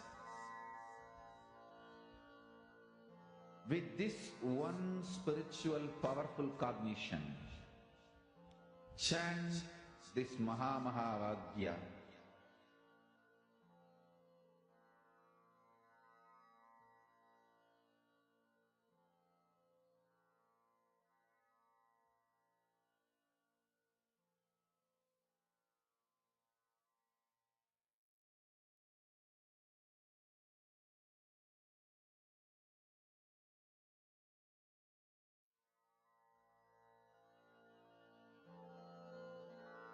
Mahavagya, spiritual lullaby for Samadhi, and Suprabhatam, wake up call, wake up song for Paramashiva.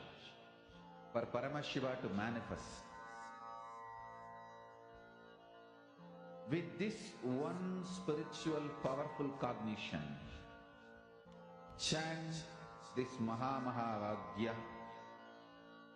Om Nithyananda Paramashivoham. Om Nithyananda Paramashivoham. Om Nithyananda Paramashivoham. Om Nithyananda Paramashivoham. Om Nithyananda Paramashivoham. Om Nithyananda Paramashivoham. Om Nithyananda Paramashivoham. Om Nithyananda Paramashivoham. Om Nithyananda